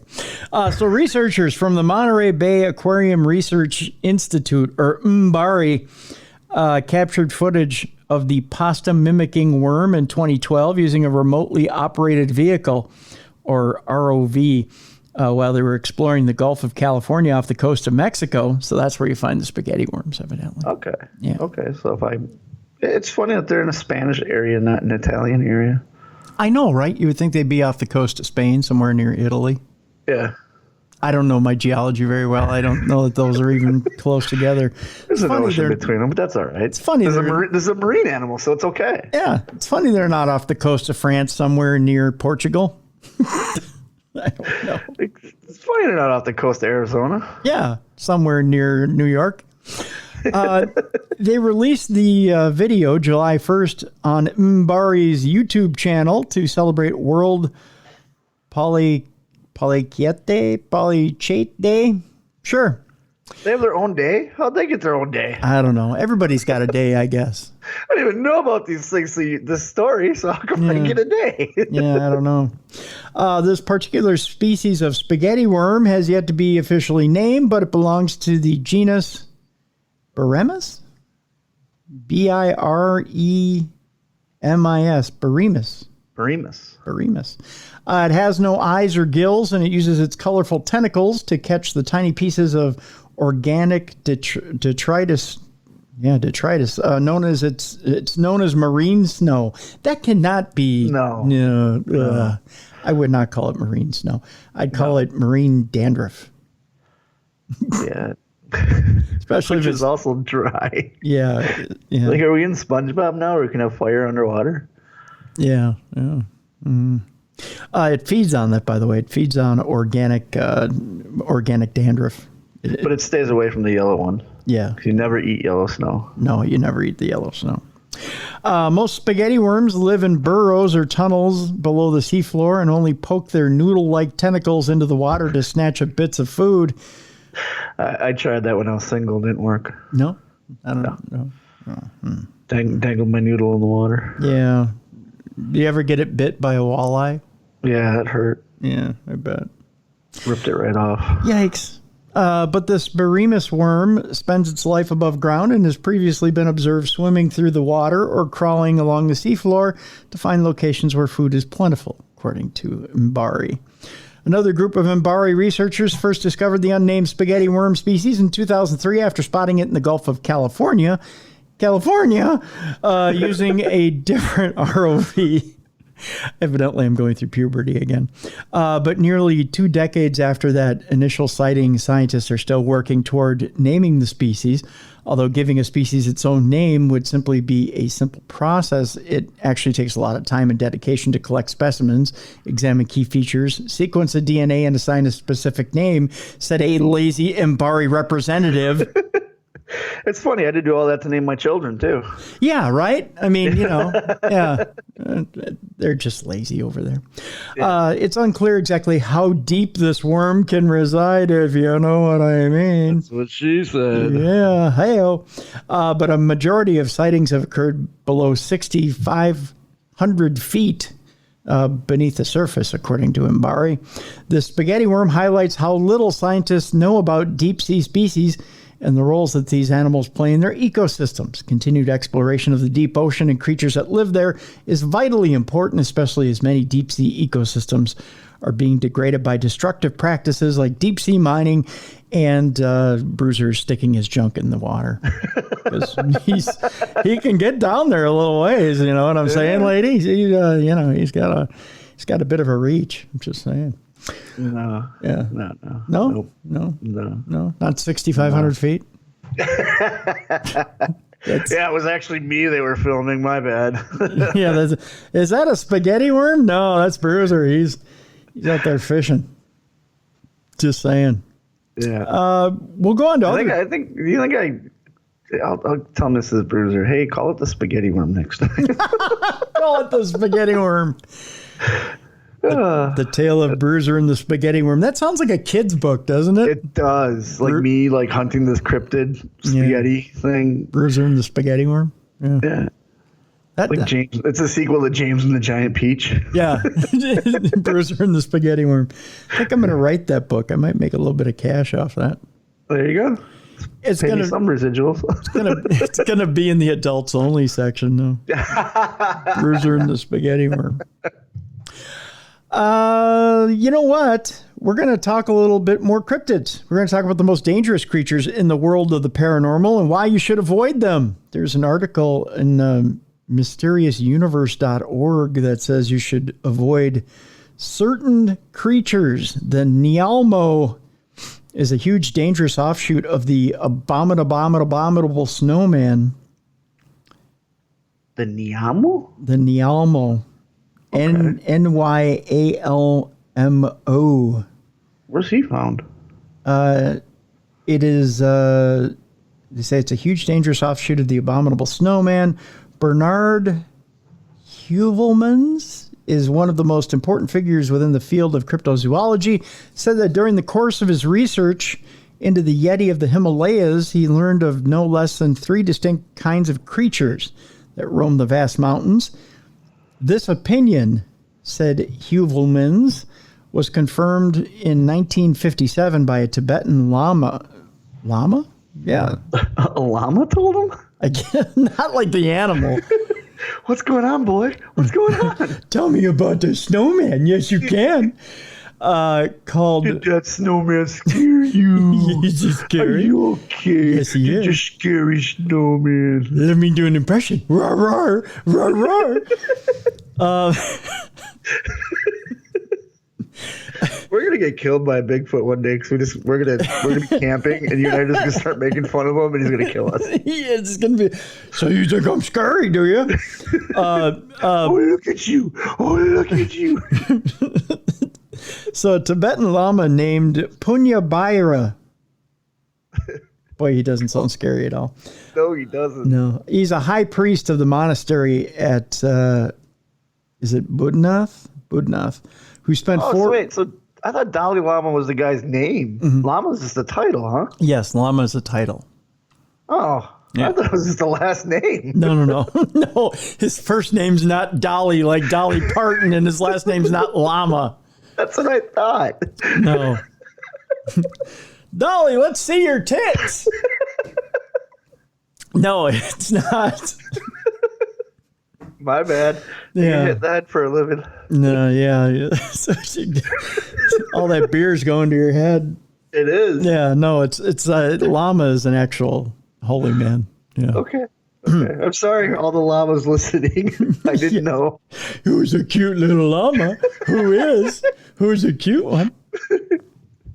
No, they're high priests. Yeah. If I ever go to Tibet, I'm just going to walk up to one and do that. Oh, you Bruiser and Cruiser, say hello, llama. Bruiser and Cruiser, say hello. I'm going to shave you now for your fur. Come here. You're going to take me up the mountain. You take me up the mountain. How do I put a saddle on this llama? I need a ride. Yeah. No, they're not. Yeah. They're not rideable. They're holy men. There's a difference. You gotta separate the two. Okay. Yeah. These won't spit on me, will they? Well, they will. They you piss them off enough, they will. They're holy men. They're not. They do have a little bit of an ego. You know. Peaceful. Yeah. They're peaceful, but they're not infallible. Just saying. Take it away from the cryptids. I'm sorry, folks. Yes, I'm sorry. So Punya Bhaira, a high priest of the monastery at Budnath, who spent 4 months in the high mountains and brought back the surprising but valuable information that the Tibetan mountain people knew 3 kinds of snowmen. There was the Rimi, a man-beast of close to 3 meters in height that dwelled in the Barun Kala Valley in eastern Nepal, and which was specifically omnivorous. Then there was the Rakshi Bampo. Evidently, the Rakshi Bampo was a performer of some sort up in the Catskills.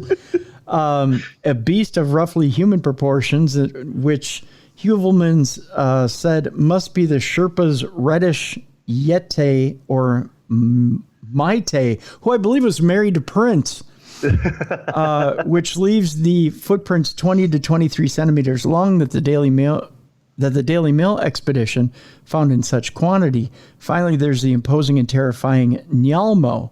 Heuvelmans came straight to the point. The Nyalmo are real giants between 4 and 5 meters high with enormous conical heads.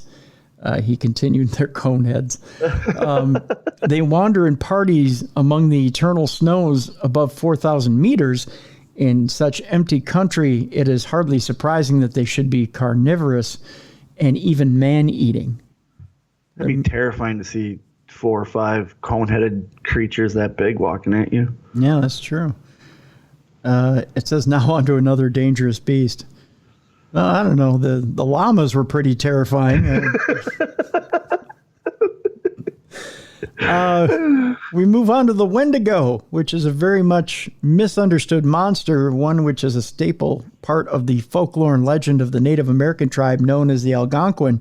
It's my favorite cryptid. There you go. The monster is typically described as a tall, crazed, and violent thing that roams the forests of the Pacific Northwest, the northernmost states of the U.S. and Canada. It is a large humanoid beast that dines on human flesh. There is, however, another aspect of the lore surrounding the Wendigo, namely that if a person eats human flesh, he or she can shapeshift into a Wendigo. Adding to the legend, the Wendigo has the ability to take control of our minds, always for terrible and horrific reasons. In that sense, as well as a shape-shifting angle, there is what we might term a mind-shifting process, too. One of the more intriguing theories for what may have provoked the legends of the Wendigo is that they were based upon early centuries-old reports of Bigfoot encounters. Certainly, there are more than a few reports in which Bigfoot-type beasts have acted violently in the presence of people. There are even reports of people vanishing in the woods and forests in the United States, amid theories that the Bigfoot, when food is scarce, will feed on just about anything, and that includes us. No. Yeah. I didn't know they'd feed on us. So don't go pet a Bigfoot. Well, you could offer them a beer first, I guess, but yeah, pet them afterwards. Yeah. I mean, you might make friends that way. The next one is the Kushtaka, or the Kushdaha, which sounds like something you would smoke. I was going to say, this is a medicinal cryptid. I guess so. Is a monstrous, manipulative, and sometimes deadly creature that is a staple part of the folklore of 2 specific groups of Native Americans living predominantly in the state of Alaska, but also in other portions of the Pacific Northwest coast. Their names are the Tsimshian and the, it looks like Tlingit. The former are known as the people of the tides, while the latter are referred to as being inside the Skeena River, on account of the fact that they once inhabited significant portions of the Skeena River, British Columbia. It is within the teachings of these tribes of people that we learn of the hideous shape-shifting things that provoke mayhem and terror and death within the region. Dennis Waller is one of the leading experts in the field of the Kushtaka, rather. He notes in the 2014 book, In Search of the Kushtaka, that the word Kushtaka equates to land otter man, which is highly appropriate, taking into consideration that this is precisely how the Kushtaka is described. It is important, however, to note that the creature is not literally half human and half otter. Thank God. It's a were-otter. The were-otter. I don't know how that could be terrifying. Otters are the cutest animals ever. They really are, yeah. Rather, it can take on both forms, but things don't end there. The Kushtaka could also manifest itself in the shapes of giant wolves. Oh. And very often bipedal upright wolves, and also large hairy humanoids, not at all unlike Bigfoot. In the Bigfoot-seeking community, Waller observes that this has given rise to the thought-provoking theory that Kushtaka may well be an Alaskan Bigfoot, one which over time has been incorporated into native lore and legend. On the other hand, however, and as Waller also notes, for the Tsimshian and the Tlingit, the creatures are monsters with the power to morph. In that sense, the jury is very much out when it comes to their true identities. Keep away from these monsters, it's warned. You may not survive a close encounter with them. Well, how are we supposed to know what it is? Like, it has all those different forms. It's not like you can walk up and go, "Are you a Kushtaka?" And they'd be like, "Ah, yes." And you go, "Okay, well, I got to run away now." I'm an otter wolf. Can't you tell? I'm a big otter wolf man. Yeah, exactly. Of the many and varied shapeshifters that populate our world, there's no doubt that the most feared and dreaded of all are the jinn. They are extremely dangerous and manipulative entities that can take on various forms and just as they see fit. It's ironic that the jinn in reality is such a feared and powerful creature. The irony stems from the fact that popular culture and the world of entertainment have collectively dumbed down the nature, power, and dark characters of the jinn. Yeah, if you look up the actual jinn of yesteryear, they're terrifying creatures. Yes, they are. Everyone says, "Oh, magic lamp with the genie," and you go, "No, go back and read about the jinn. You don't want that genie." Yeah, exactly. This is very much a result of the production of the likes of the 1960s TV show I Dream of Jeannie and the 1992 Disney movie Aladdin. There is, however, nothing amusing or lighthearted about the real jinn. They're the ultimate shape-shifting nightmares, and they will do all they can to get their claws into us, particularly so if we are reckless enough to invite or invoke them. It asks, why are the jinn so tied to us, the human race? Well, unfortunately, the late Rosemary Ellen Guiley offered the following, which is undeniably worrying. Rosemary said, "They can eat human food when they take human form, but our food does not sustain them. It gives them pleasure. They can absorb the essence of food and things like the molecules from tobacco smoke, which provide them enjoyment. Their main source of nourishment is the absorption of energy from life forms.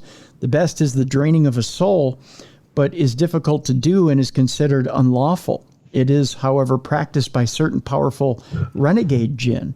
The vampiric absorption of the life force can be quite detrimental to people and cause health problems. There you have it. For the jinn, we are a source of food, but that is not all. The jinn clearly enjoy taunting and tormenting us too. Sometimes this can be to a mild degree and even relatively innocuous in nature, with jinn moving items in the home of their target and placing them in other rooms. This is an issue that mirrors the odd antics of the so-called tricksters like elementals, who enjoy manipulating us chiefly from their own warped amusement. More often than not, however, the jinn display highly dangerous activity that very often begins with disrupting electrical equipment, everything from microwaves to refrigerators, computers to telephones, and electric lights to ovens. Sometimes a jinn will perform a favor for its target, which is specifically where the concept of the genie or the three wishes derived its origin, but it almost always is a favor that backfires, leaving the person in far worse state than before the jinn ever manifested. Far more disturbing, the jinn can cause a person to fall sick, and typically dangerously so, even to die. Paranormal infection is very often the name of their grim game. Beware, equally dangerous are what can accurately be termed supernatural seducers, dangerous entities that thrive on sexual energy such as orgone energy, as theorized and documented by Wilhelm Reich, are also part of the equation. A highly charged sexual dream may be deliberately initiated by such things, which over the centuries have been referred to as incubus or succubus, Lilith and the Old Hag. As relevant to this angle is the reason why so many supernatural encounters occur at so-called lovers' lane locations. In these cases, voyeurism and sexual emotion lead to feeding. It also goes on to mention poltergeist, which we've talked about in the past as one of the other things to look out for. And of course, we're familiar with poltergeist, and it also mentions Slender Man in the real world, which is a perfect example of a modern day tulpa or a thought form in our reality.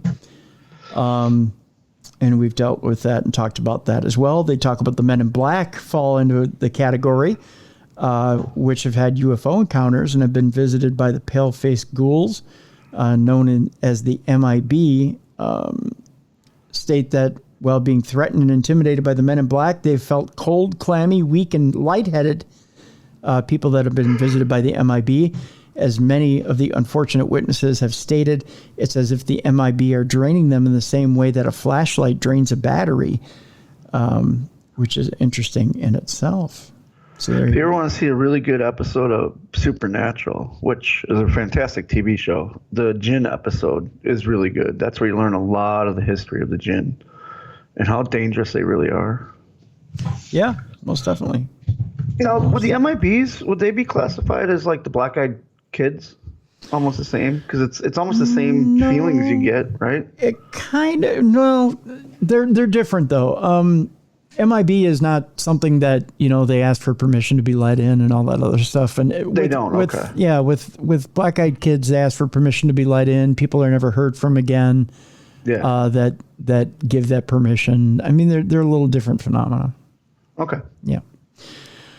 New article, new study. NASA is seeking the science behind UFOs. They're finally delving into the research, and although it's modest in scope, a NASA research project is reflecting shifting attitudes towards the formerly taboo subject of UFOs. On June 9th, with only a few hours' notice, NASA held a press conference to announce a study that it was commissioning on unidentified aerial phenomena. The acronym UAPs, rather, the acronym is a rebranding of what are more popularly known as unidentified flying objects, or UFOs.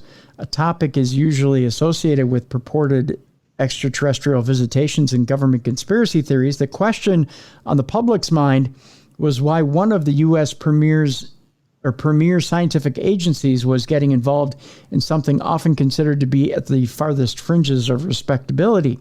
Yet the pronouncement also fit with the suddenly more open-minded zeitgeist regarding UAPs. Last year saw the publication of a much-anticipated report on the Department of Defense's own investigations into the subject, following the release of first-person accounts and videos from U.S. fighter pilots claiming to show encounters with strange objects in the sky.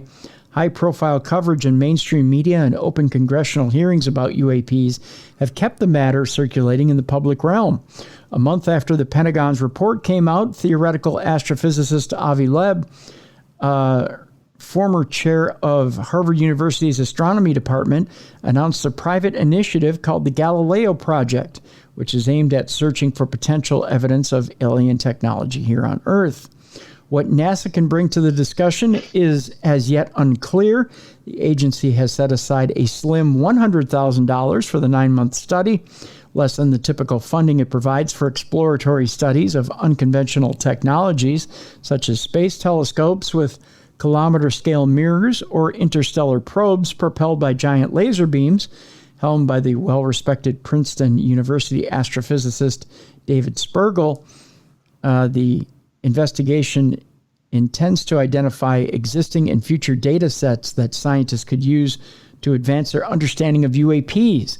Even if it uncovers little of interest, the study's existence suggests that something the agency once avoided talking about at all costs, wrong emphasis on the wrong syllable, is on the cusp of becoming an appropriate topic of inquiry. There's no question you have a lot more voices in scientific and academic circles who are willing to be public and say this is a legitimate enterprise, says Greg Agigian, that's an interesting last name, a historian at Pennsylvania State University who is writing a book about UFO sightings. NASA's unexpected UAP announcement is perhaps a bit less surprising in hindsight.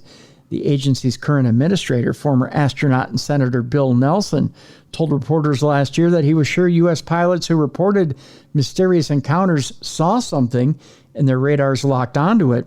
The Office of the Director of National Intelligence and Office of Naval Intelligence officials behind the Pentagon's UAP task force had previously spoken about involving multiple branches of government in their investigations. Agigian says NASA was one of the agencies mentioned, he went on to add, yet exploring enigmatic incursions into American airspaces arguably makes more sense as a project for the military than one for a civil space agency. After all, these unidentified objects, if they exist, may be terrestrial in origin, perhaps constituting evidence of advanced Russian or Chinese aerospace technology rather than anything from beyond Earth. NASA's study is aimed at categorizing data from Earth-observing satellites and other monitoring instruments that may have picked up some sliver of information relevant to such phenomena to see if there's anything whatsoever the agency can say about their nature. NASA already collects extensive information about the atmosphere using a suite of orbiting probes such as Terra, Suomi National Polar Orbiting Partnership, and CloudSat, any of which have picked up incidental data that could help identify UAPs.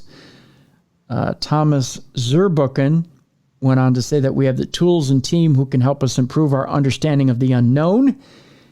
In an official statement, he also went on to say that's the very definition of what science is, and that's what we do. Very interesting. I'm curious how many of those Earth-pointing satellites do catch something they can't explain. And now that everything's becoming more public, I wonder when they're going to release that information. It's a good question. Very good question indeed. Because you know they pick it up. They have to. I mean, that's what they're pointing at the Earth for, you know? Yeah. Well, on occasion, I'm sure they do pick something up, but I'm sure it's easily dismissible as well. Probably, yeah. Yeah. A few more stories left on today's Supernatural News show in Parashare. Oh, by the way, we do have a Parashare today. Oh, okay. We should probably get to that, shall we? Yes. Want to do that now? Yes, I love Parashare. We could do that now if you'd like to. Let's see here. Let's pull up Parashare. By the way, if you have a story that you would like to relay to us, whether you've had an experience with a ghost, whether you have had an experience with Bigfoot, maybe you've seen a UFO, you can just type up a nice little email to Bruiser and myself. You can send it to tim@darknessradio.com. Share your experience with us, and we will repeat it right here on air. And if you'd like us to weigh in on it, just ask us to do so, and we will do so right here on air. This one starts out, hey there, Cruiser and Bruiser. I've been listening now since about 2014. I've had an experience a few years back. When I'm by myself, I'll have different things happen when spirits are trying to communicate with me. This was one of the first times that I was not alone. I was at my mom's place, used to be her mom's place. We were all together for a holiday. My dad was watching TV in the front room. My mom and brother were talking in the kitchen. I in the spare bedroom, lightly dozing. I could hear my brother and mom talking. I don't fully remember the conversation. Somehow they got the attention of my grandma. There was a TV on a cabinet with a pedestal cake dish on top of the TV. Cake dish came off the TV, went straight out about 2 feet before it dropped. It did not just topple off the TV. Yeah. Wow. Huh. Yeah, 2 feet's a ways. Yeah, it is. Since I've been able to communicate with spirits, my mom asked me what that was all about. All I got was my grandma wanted their attention and no more info after that. I think grandma made a splash there. It says, take care, John Bear. So, yeah. Interesting, John. Yeah, it is. It's very interesting. Yeah. I can picture perfectly the platter, what he's talking about. Yeah. And then I just see it literally sliding, staying upright, dropping, and crashing. And then boom. Well, I guess Grandma knows how to get attention. That's for sure. And I'm glad Grandma wanted all the attention on her. Yeah, well, I'm glad Grandma got the attention. That's for sure. I mean, I bet you that's why the activity stopped, just because they paid attention to her. That's right. But when you make a loud enough splash like that, you know what I mean? Like, yep. That's not a tap on the shoulder. No, no. That's not a, hey, I'm right here. That's Grandma putting her foot down. That's for sure. Yeah, or putting the cake down, one or the other. Yeah. Hey, I love food. If Grandma throws a cake down, I'm paying attention. Me too. My grandma made good cake too. Yeah, mine as well. Yeah. Huh. I got a story here that says that a 3-inch shrunken head is real, and that a centuries-old South America. No, don't get this wrong, kids. It's not a Santa. It's a Sansa. Sansa. Okay. Sansa. Sansa. That's Santa's brother, right? Right, exactly. Is sitting in a Canadian museum, and it's from a human. The head is from a human, the shrunken head, and the Canadians have it. Why does everybody think shrunken heads are such a mystery? Like that, it's a common thing that it used to happen back in the day with those tribes. You know, I know there's a lot of fakes out there now, and you can't really sell human ones. I don't think. I think it's illegal. Well, it says the head was donated to a museum in the 1940s, but it wasn't known if it was real. Commercial Sansas are often made from the skins of animals like pigs and sloths. So, right, yeah. Yeah. So, like if you go to New Orleans, they have a bunch of those. And it's like horsehair and then like pig skin or something. Yeah. So you don't buy real human heads, but this one's a real human head. No, okay. Yeah. Okay. And well, it's in a museum, so good for them. And the Canadians own it. Hey? Eh? You want to see your old shrunken head? See it. What's that? They're polite. They'll let us see it. Yeah, you want to see my shrunken head, eh? New CT scans show the 3.3-inch shrunken head. Hey, it's cold out there in Canada. That's why it's so small. Donated to a museum in Canada in the 1940s is genuine. It was once the head of a Peruvian Indian woman. Oh, that poor woman. Aww. Yeah. Researchers say hair shafts can be seen to pierce the upper layer of skin in precisely the same way as human hair follicles are embedded in the dermis. Shrunken heads, or sansas, are cultural artifacts that were produced by certain indigenous cultures of Ecuador and Peru around the middle of the 20th century. It was believed that sansas contain the spirit and knowledge of the individual from whom they were produced, and so they were thought to hold supernatural powers that could be conferred to the owner. However, some convincing counterfeit shrunken heads made from animal body parts or other alternatives often are used in commercial reproductions, and they make it hard to distinguish the real from the fake.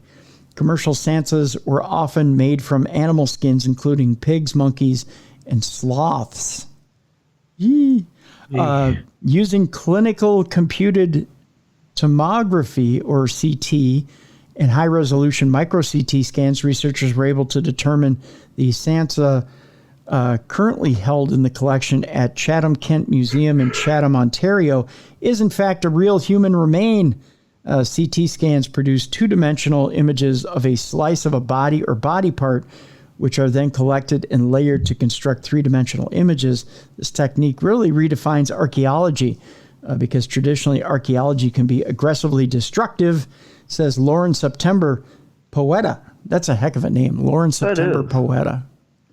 That's a very, very, very hectic name. Yeah, at Western University. Digital archaeology, which is the name of my new album, included computed tomography. It provides a whole new dimension of validity and refreshes the field by making it far less invasive. Researchers don't know how old the Chatham Sansa is, although they say it likely dates back several centuries. Typically crafted by men in an elaborate multi-step process, Sansas were made from the cranial skin of enemies slain in combat. How? The gruesome process, get this, Bruiser, involved making an incision at the back of the head, peeling the skin and hair off the skull, and soaking them in hot water and hot sand. Okay. It wasn't an easy process. No, it wasn't. But you know, it wasn't what they showed in the Texas Chainsaw Massacre. No. He just left the faces out. Yeah. It's thought that Santas were created as early as the 1500s to trap the soul inside the remains as the eyes and mouth were sewn shut. I want to say Ed Gein had a couple real shrunken heads. By shrinking the head of a fallen enemy, the victor was believed to harness their spirit for servitude and prevent the soul from avenging the enemy's death. Nice guys. That's a good way to get rid of a haunting. Yeah. Just shrink it down. Santas were used in ceremonial rituals in which power of a given shrunken head could be transferred to a household. Oh, good deal. Oh, okay. Yeah. Following the ritual, the supernatural power was regarded to have left the shrunken head, at which point the Santas itself originally became nothing more than a keepsake. However, I thought you were going to say a keychain. Yes. Yes. Look at my new keychain, everybody. I keeps my house keys on it. However, the influence of European and colonial visitors in the 19th century saw post-ceremony Santas acquire a commercial value with their owners willing to trade them away. Of course. Of course. That's Here's something creepy we can take back to the homeland. Exactly. All right. Last two stories of supernatural news. And these are not safe for work. I'm going to declare this right now. Get the kids away from the listening devices. Tell your coworkers to blow it out their ass. This is Darkness Radio After Dark. That's right. Darkness Radio After Dark. The first one, Bruiser, you might be wanting to tell your coworkers to blow it out their ass, but literally now you can breathe through your ass thanks to mice and pigs. Oh, I can't wait to learn how to do this. This is going to be a good party trick. Do you remember the South Park episode where Cartman swore he could, what was it? He could eat through his ass? I think that was it, yeah. Yeah, wasn't that what it was? I think so. I'm not too caught up on South Park since the first couple seasons. Eat through his rectum rather than, and then he pooped out his mouth. Do you remember backwards? That? It was backwards. They did the backwards thing. In what sounds like a South Park episode, Japanese scientists have developed a procedure that allows lab animals to breathe out of their rectum. Who thought this was a good idea? Like, hey, you know what'd be great? What if we could breathe out of our ass? I have no idea. What happens if you fart? Well, like, that's breathing out. Yeah, but then you have to suck it back in. Now the smell just gets too fat. Well, you can't smell, you're breathing, so I don't know. It just means you shove mints up there to smell better. I don't know. There's no teeth to brush. That's a whole new meaning, this bad breath. Yeah. You just throw a little mouthwash up there and you're good. God, that would burn. Oh, a mouthwash enema, essentially. Yes. Yeah. So would you be vomiting when you poop? I guess. Ugh. I wonder if they have to hold their breath to evacuate their bowels. Yeah, maybe. Or the Japanese forget you have to do that. I think they forgot that whole entire step. In a new study published last week, scientists using an enema of oxygen-carrying liquid proved that oxygen-deprived animals and maybe people can be saved via their bottoms. I am not performing CPR on anybody if that's the way I got to do it. A little ass breathe, damn it, breathe. A little ass to mouth resuscitation. You never go ass to mouth.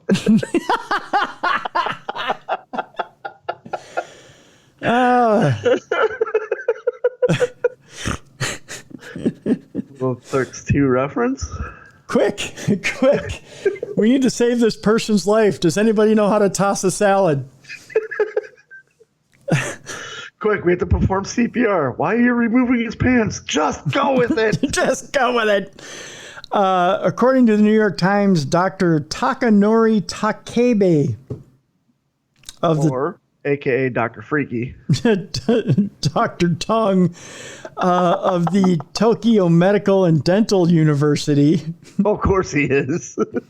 And the Cincinnati Children's Hospital Medical Center. You keep him away from children. Keep away.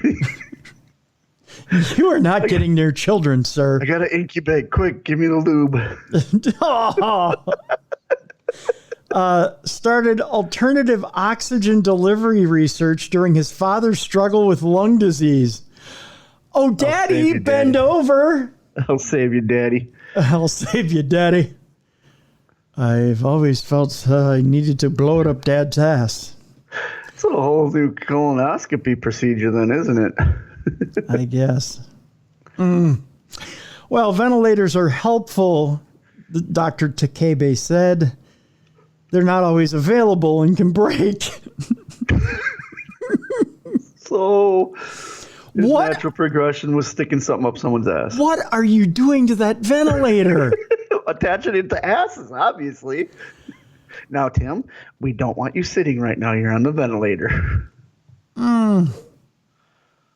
That's not where the ventilator goes, doctor. We clearly need different strategies to help out patients with severe lung failure. Agreed, but why go right to the rectum? Rectum, damn near killed him. Through his trials, Takebe did what sounds like a reverse fart. Dr. Freaky. So he put the fart back in. He pumped oxygen up the rectums of anesthetized, oxygen-deprived mice. The procedure would have been too painful and not useful for humans, as the mice intestines had to be scraped first. Can you imagine? Can you imagine, like, you know those little pumps you got with bicycle tires? That you could pump up, like, your basketball with or your bicycle tire? Like, they just sticking that up the mouse's ass. Hold on, little buddy! Watch out, he's going to blow. Poor Mickey. No, that was Minnie. Mickey's okay. Oh, good. So Takebe and his team started to look into whether the intestines could absorb oxygen and began squirting an oxygen-packed liquid into the rectums of mice and pigs who have been induced into oxygen-deprived hypoxia. Because, you know, grants are plentiful, evidently. NASA can only give $100,000 for UAP research, but you know what? Breathing out of the butts, here's billions.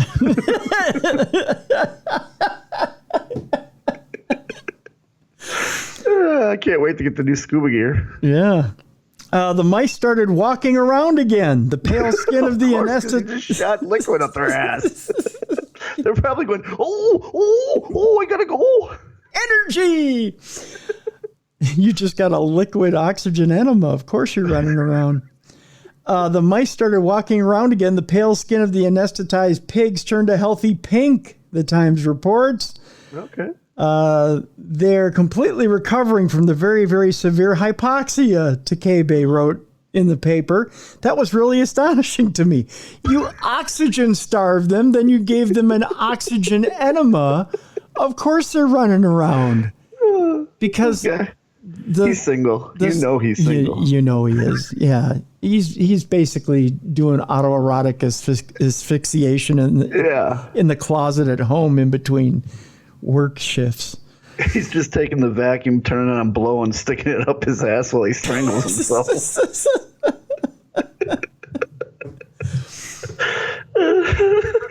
Jonathan Mark Wilson, a biologist at Wilfrid Laurier University in Waterloo, Canada, said, "What kind of shit are you telling me here?" He told the Times he doesn't know of any animals that literally inhale air through their bottoms. Because the scientist is like throwing him under the bus. Like, listen here, you sick freak. Do the shit on your own time. My father suffers from COPD. I'm going to pitch this to him. Like, Dad, I found a new way to help your lungs. How's that? Bend over. Dad, liquid oxygen in your ass. What do you think? But turtles spend the winter sitting on the bottom of a pond, never coming up for air, and survive by taking in oxygen from the water via their rear ends. Mimicking such a process in mammals makes a lot of sense, John Mark Wilson, who then took a hit off a bong, went on to say. Dr. Caleb Kelly, who wrote an accompanying study for Takebe, conceded the concept is fascinating, quote unquote, and possibly feasible, but odd. Yeah. It's kind of a startling idea to use that part of human anatomy for gas exchange, he told the Times. Yeah. So that means If you're underwater, to get air in, you just gotta suck water up to your ass, and then breathe it out, and suck it up your ass, and breathe it out. This is one of the reasons we wanted you to get the kids away from the listening device or your boss. The other reason you might want to get your boss away from the listening device. Is this our full circle story? For a full circle story, the other thing that might end up going up your ass is a woman that says there's no rest for her partner as he gets 100 erections each and every day. Good for him. Good for. I'm getting older. I understand. Good for that gentleman. Good for that. Did I just hear Mrs. Bruiser yell what in the background? Yeah. What? 31-year-old Vicky, who's a healthcare worker and is carrying a stick around to hit it like a piñata, claims like a diving board. That's right. Claims Lucas finds her so attractive that he gets up to 100 of the big bangers a day, and in every setting imaginable. Look, sweetie, it's not just you. It's also the microwave, the oven, the caracal cabinet, the TV. Driving by a cave. A small breeze. That he gets one from going to shops to sitting at home watching TV to any reason, really. He's at attention for any reason. A woman has said that her boyfriend gets up to 100 erections every day in every situation imaginable, and there's nothing she can do to curb his rampant libido. 31-year-old Vicky Brown and 39-year-old, he's 39. He's 39. Good for him. Lucas Martins is his name. In a Morrison supermarket during the COVID lockdown in 2020 is where they met. They instantly hit it off. Can't imagine how. He bumped into her before he arrived. I guess. And now they're in a committed relationship. They live separately. I can't imagine why now. Well, his body lives separately. His little guy there all the time. Right, yeah. But they see each other often. But there's a catch. Vicky says there's no rest from Lucas's constant boners. I put that word in there. Ear boner. Ear boner. She said that anything can set him off, and he can be aroused in any setting, whether it's at home watching a film or out doing the groceries. Well, he's not doing the groceries, but you know. And now get a dozen eggs. Yeah, that's it. That's it. Get a dozen eggs. Gallon of milk. Oh yeah, gallon of milk. Get that gallon of milk. Look at that celery stalk. It's as hard as I am. Hello, little Debbie. Hello, little Debbie. And now she's at her wit's end. Of course. Yeah. Like he doesn't. I'm wondering, does he need to have sex right away, or is it just he's just bumping into things? I think he's just the north end of a compass all the time. Yeah. Yeah. So it's not really his libido; it's just his little soldiers at attention. Yeah, I think it's just good blood flow, pretty much. Good for him. Look at you. You are an advocate for him. Yeah, I am. I'm getting older. As I did that, I stuck my fist out like saw that. Like I was at attention. Vicky, a healthcare worker, said from the beginning until now, wherever we are, he can have an erection. It's up to 50 to 100 times a day. I can't wait to see him on America's Got Talent. Oh, what's your talent? Well, Simon. Watch this. We only have to be sat watching a film, says Vicky, walking down the street or going to a friend's for coffee. Oh, boy. Oy. And he's got an erection. Sometimes it's embarrassing, but he just laughs about it. Ha, ha, ha, ha. Look, I did it again. Vicky is... It's my schlong. Look, honey, he came out to say hi. Do you think he goes... Now, Tim, you've heard this before. Do you think he goes, my eyes are up here, ladies. My eyes are up here. I would hope he would. Yeah. Men of all kind have been waiting to say that to women. That's right.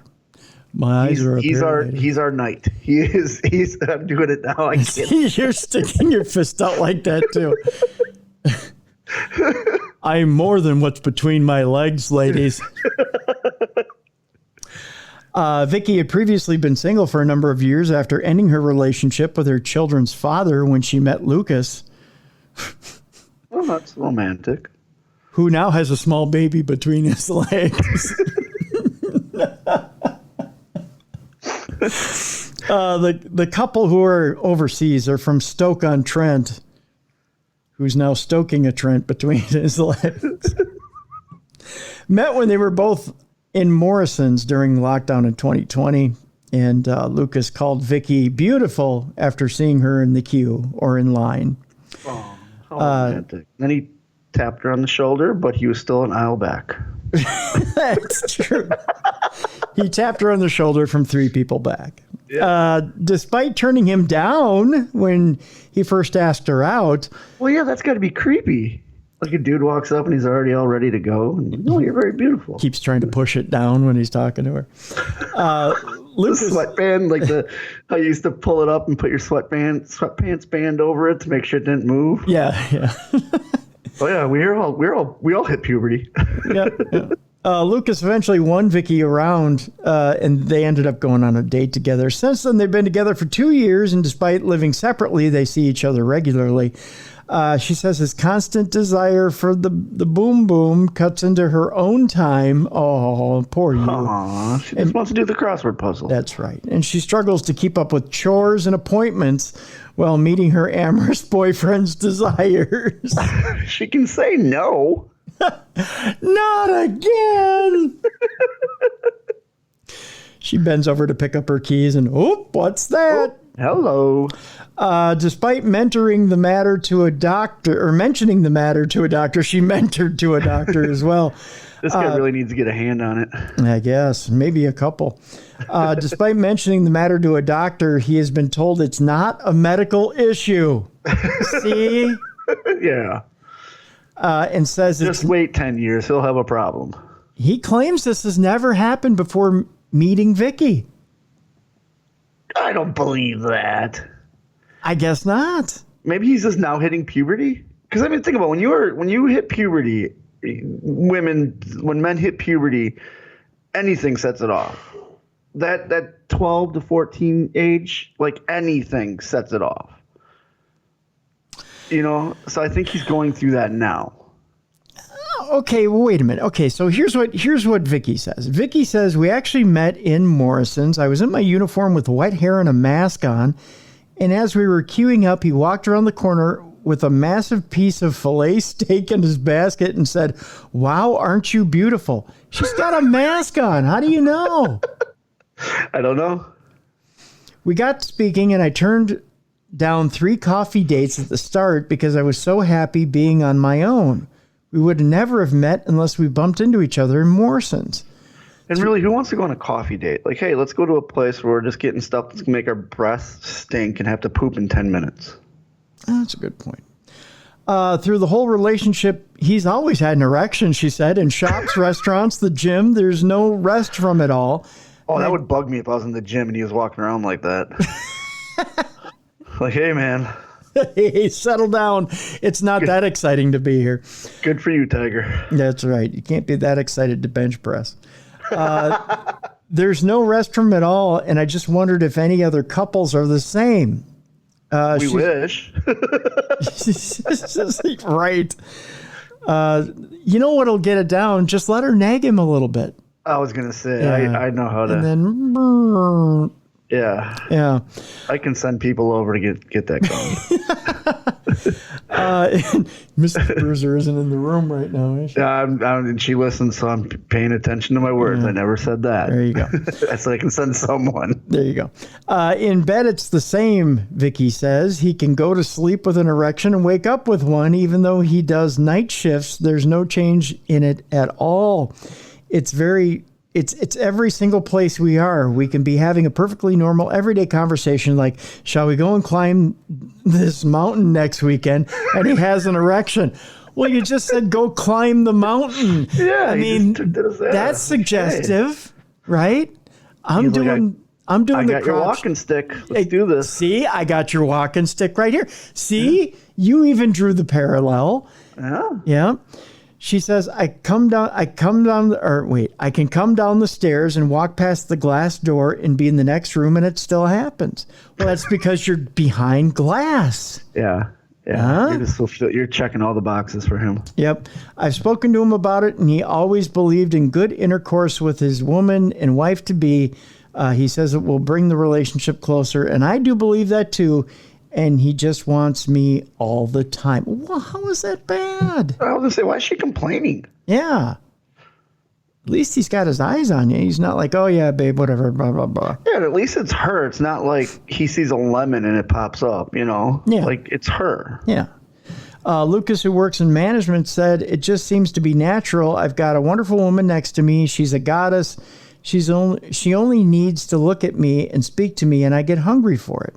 Well, good for you. What's wrong with it then? Good for you. When we first started, I said I'm happy with one.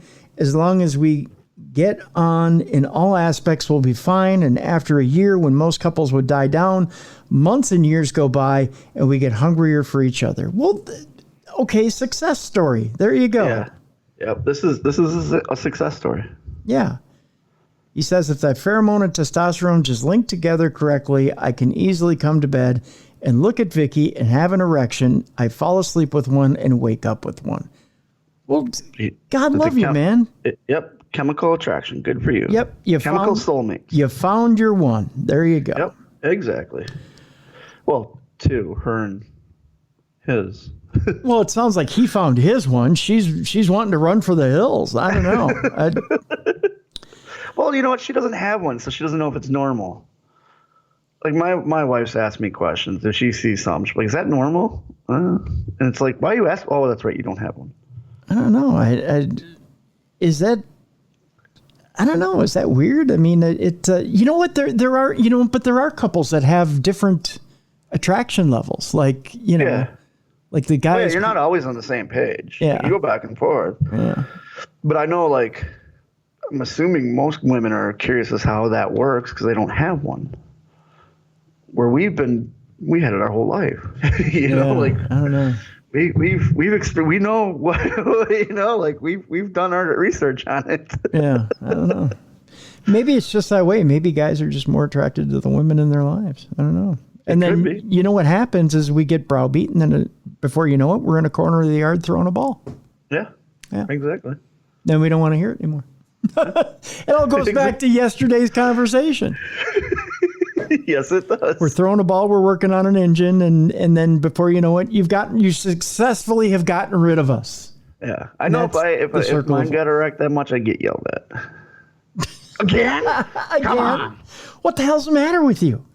See, and then you browbeat us, and then before you know it, you're like, what's the matter with him? I don't understand. He doesn't talk. He's not attracted to me. There's something wrong with him. He's broken. That's right. You broke us. Congratulations.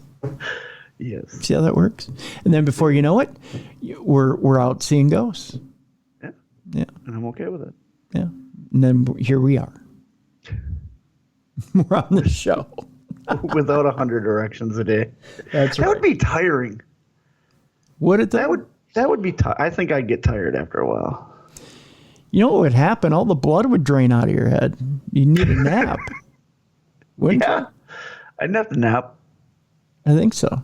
Yeah. Yeah. I know this much. His blood pressure's got to be either amazing or off the charts. I was going to say, something's going on with the heart. They got to check his heart. Yeah. Yeah, he's got to have high blood pressure. I got to think.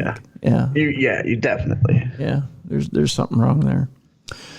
Well, that'll do it for today's show. I tell you, we're setting records lately for show length. I think we got to start cutting that back a little bit. Yeah. I don't know. You guys tell us. Tim@darknessradio.com. You like the longer show lengths? We'll keep going. We'll give you that. That's for sure.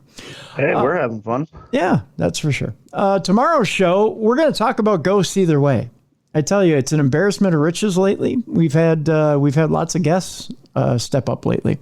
Yeah. So we're going to have a choice tomorrow. But either way, it's going to be ghosts. We're either talk about ghosts of the UP or we'll be talking about ghosts of the Civil War. Oh, both great ghosts. Civil War I'm more curious for, but both are good ghosts. Yeah. So I know this much. We've got Michigan Paracon coming up in a couple of weeks. I'll be at Michigan Paracon. I'll be speaking on Friday. Tickets are still available. SaultStemarie.com. It's SaultStemarie.com. Get your tickets right now. I'll be speaking Friday with Tim Weisberg. We'll be talking about the strange, the creepy, and the silly. So it'll be stories throughout the years of my broadcasting career and Tim Weisberg's broadcasting career. We'll be getting together and doing a talk together on Friday morning. That Friday, by the way, is also your boy's birthday. So, happy birthday, sir. Yeah, so Friday the 26th of August, I'll be selling my birthday. Yes, I'll be selling NFTs on my birthday. I'll be celebrating my birthday with you guys. So we'll be doing it at Michigan Paracon. We'll be having a fun time. I'll make sure I drop you a message. Thank you. I appreciate that. So celebrating my birthday the way I love to each and every year by being either at the Minnesota State Fair and golfing or with you guys at Michigan Paracon. This year I choose to be with you guys at Michigan Paracon. So we're going to hang out and have a good time and talk about some of the stranger, creepier, and sillier things that have happened throughout the 16 years of doing this show. So that is going to be in 2 weeks out there at Michigan Paracon. But tomorrow we're talking ghosts right here on the program. Bruiser, tell us what's going on in your world here in the next few weeks. I am training currently at the AML Wrestling Training Center, having a blast doing it. On the Saturday the 13th, I'm in Springfield, Missouri. Making my return to Missouri. Going to get some barbecue, have some good time. Ooh. August 20th, I'm in Bristol, Tennessee. Very excited to go back to Tennessee. I'm really excited about that. And then the weekend you're at the Michigan Paracon, I'm actually in Kansas City for one of those days, and then I'm back here in Salisbury, North Carolina. So nice. Full month. Nice. Yep, took a full month, have a little bit lighter month next month.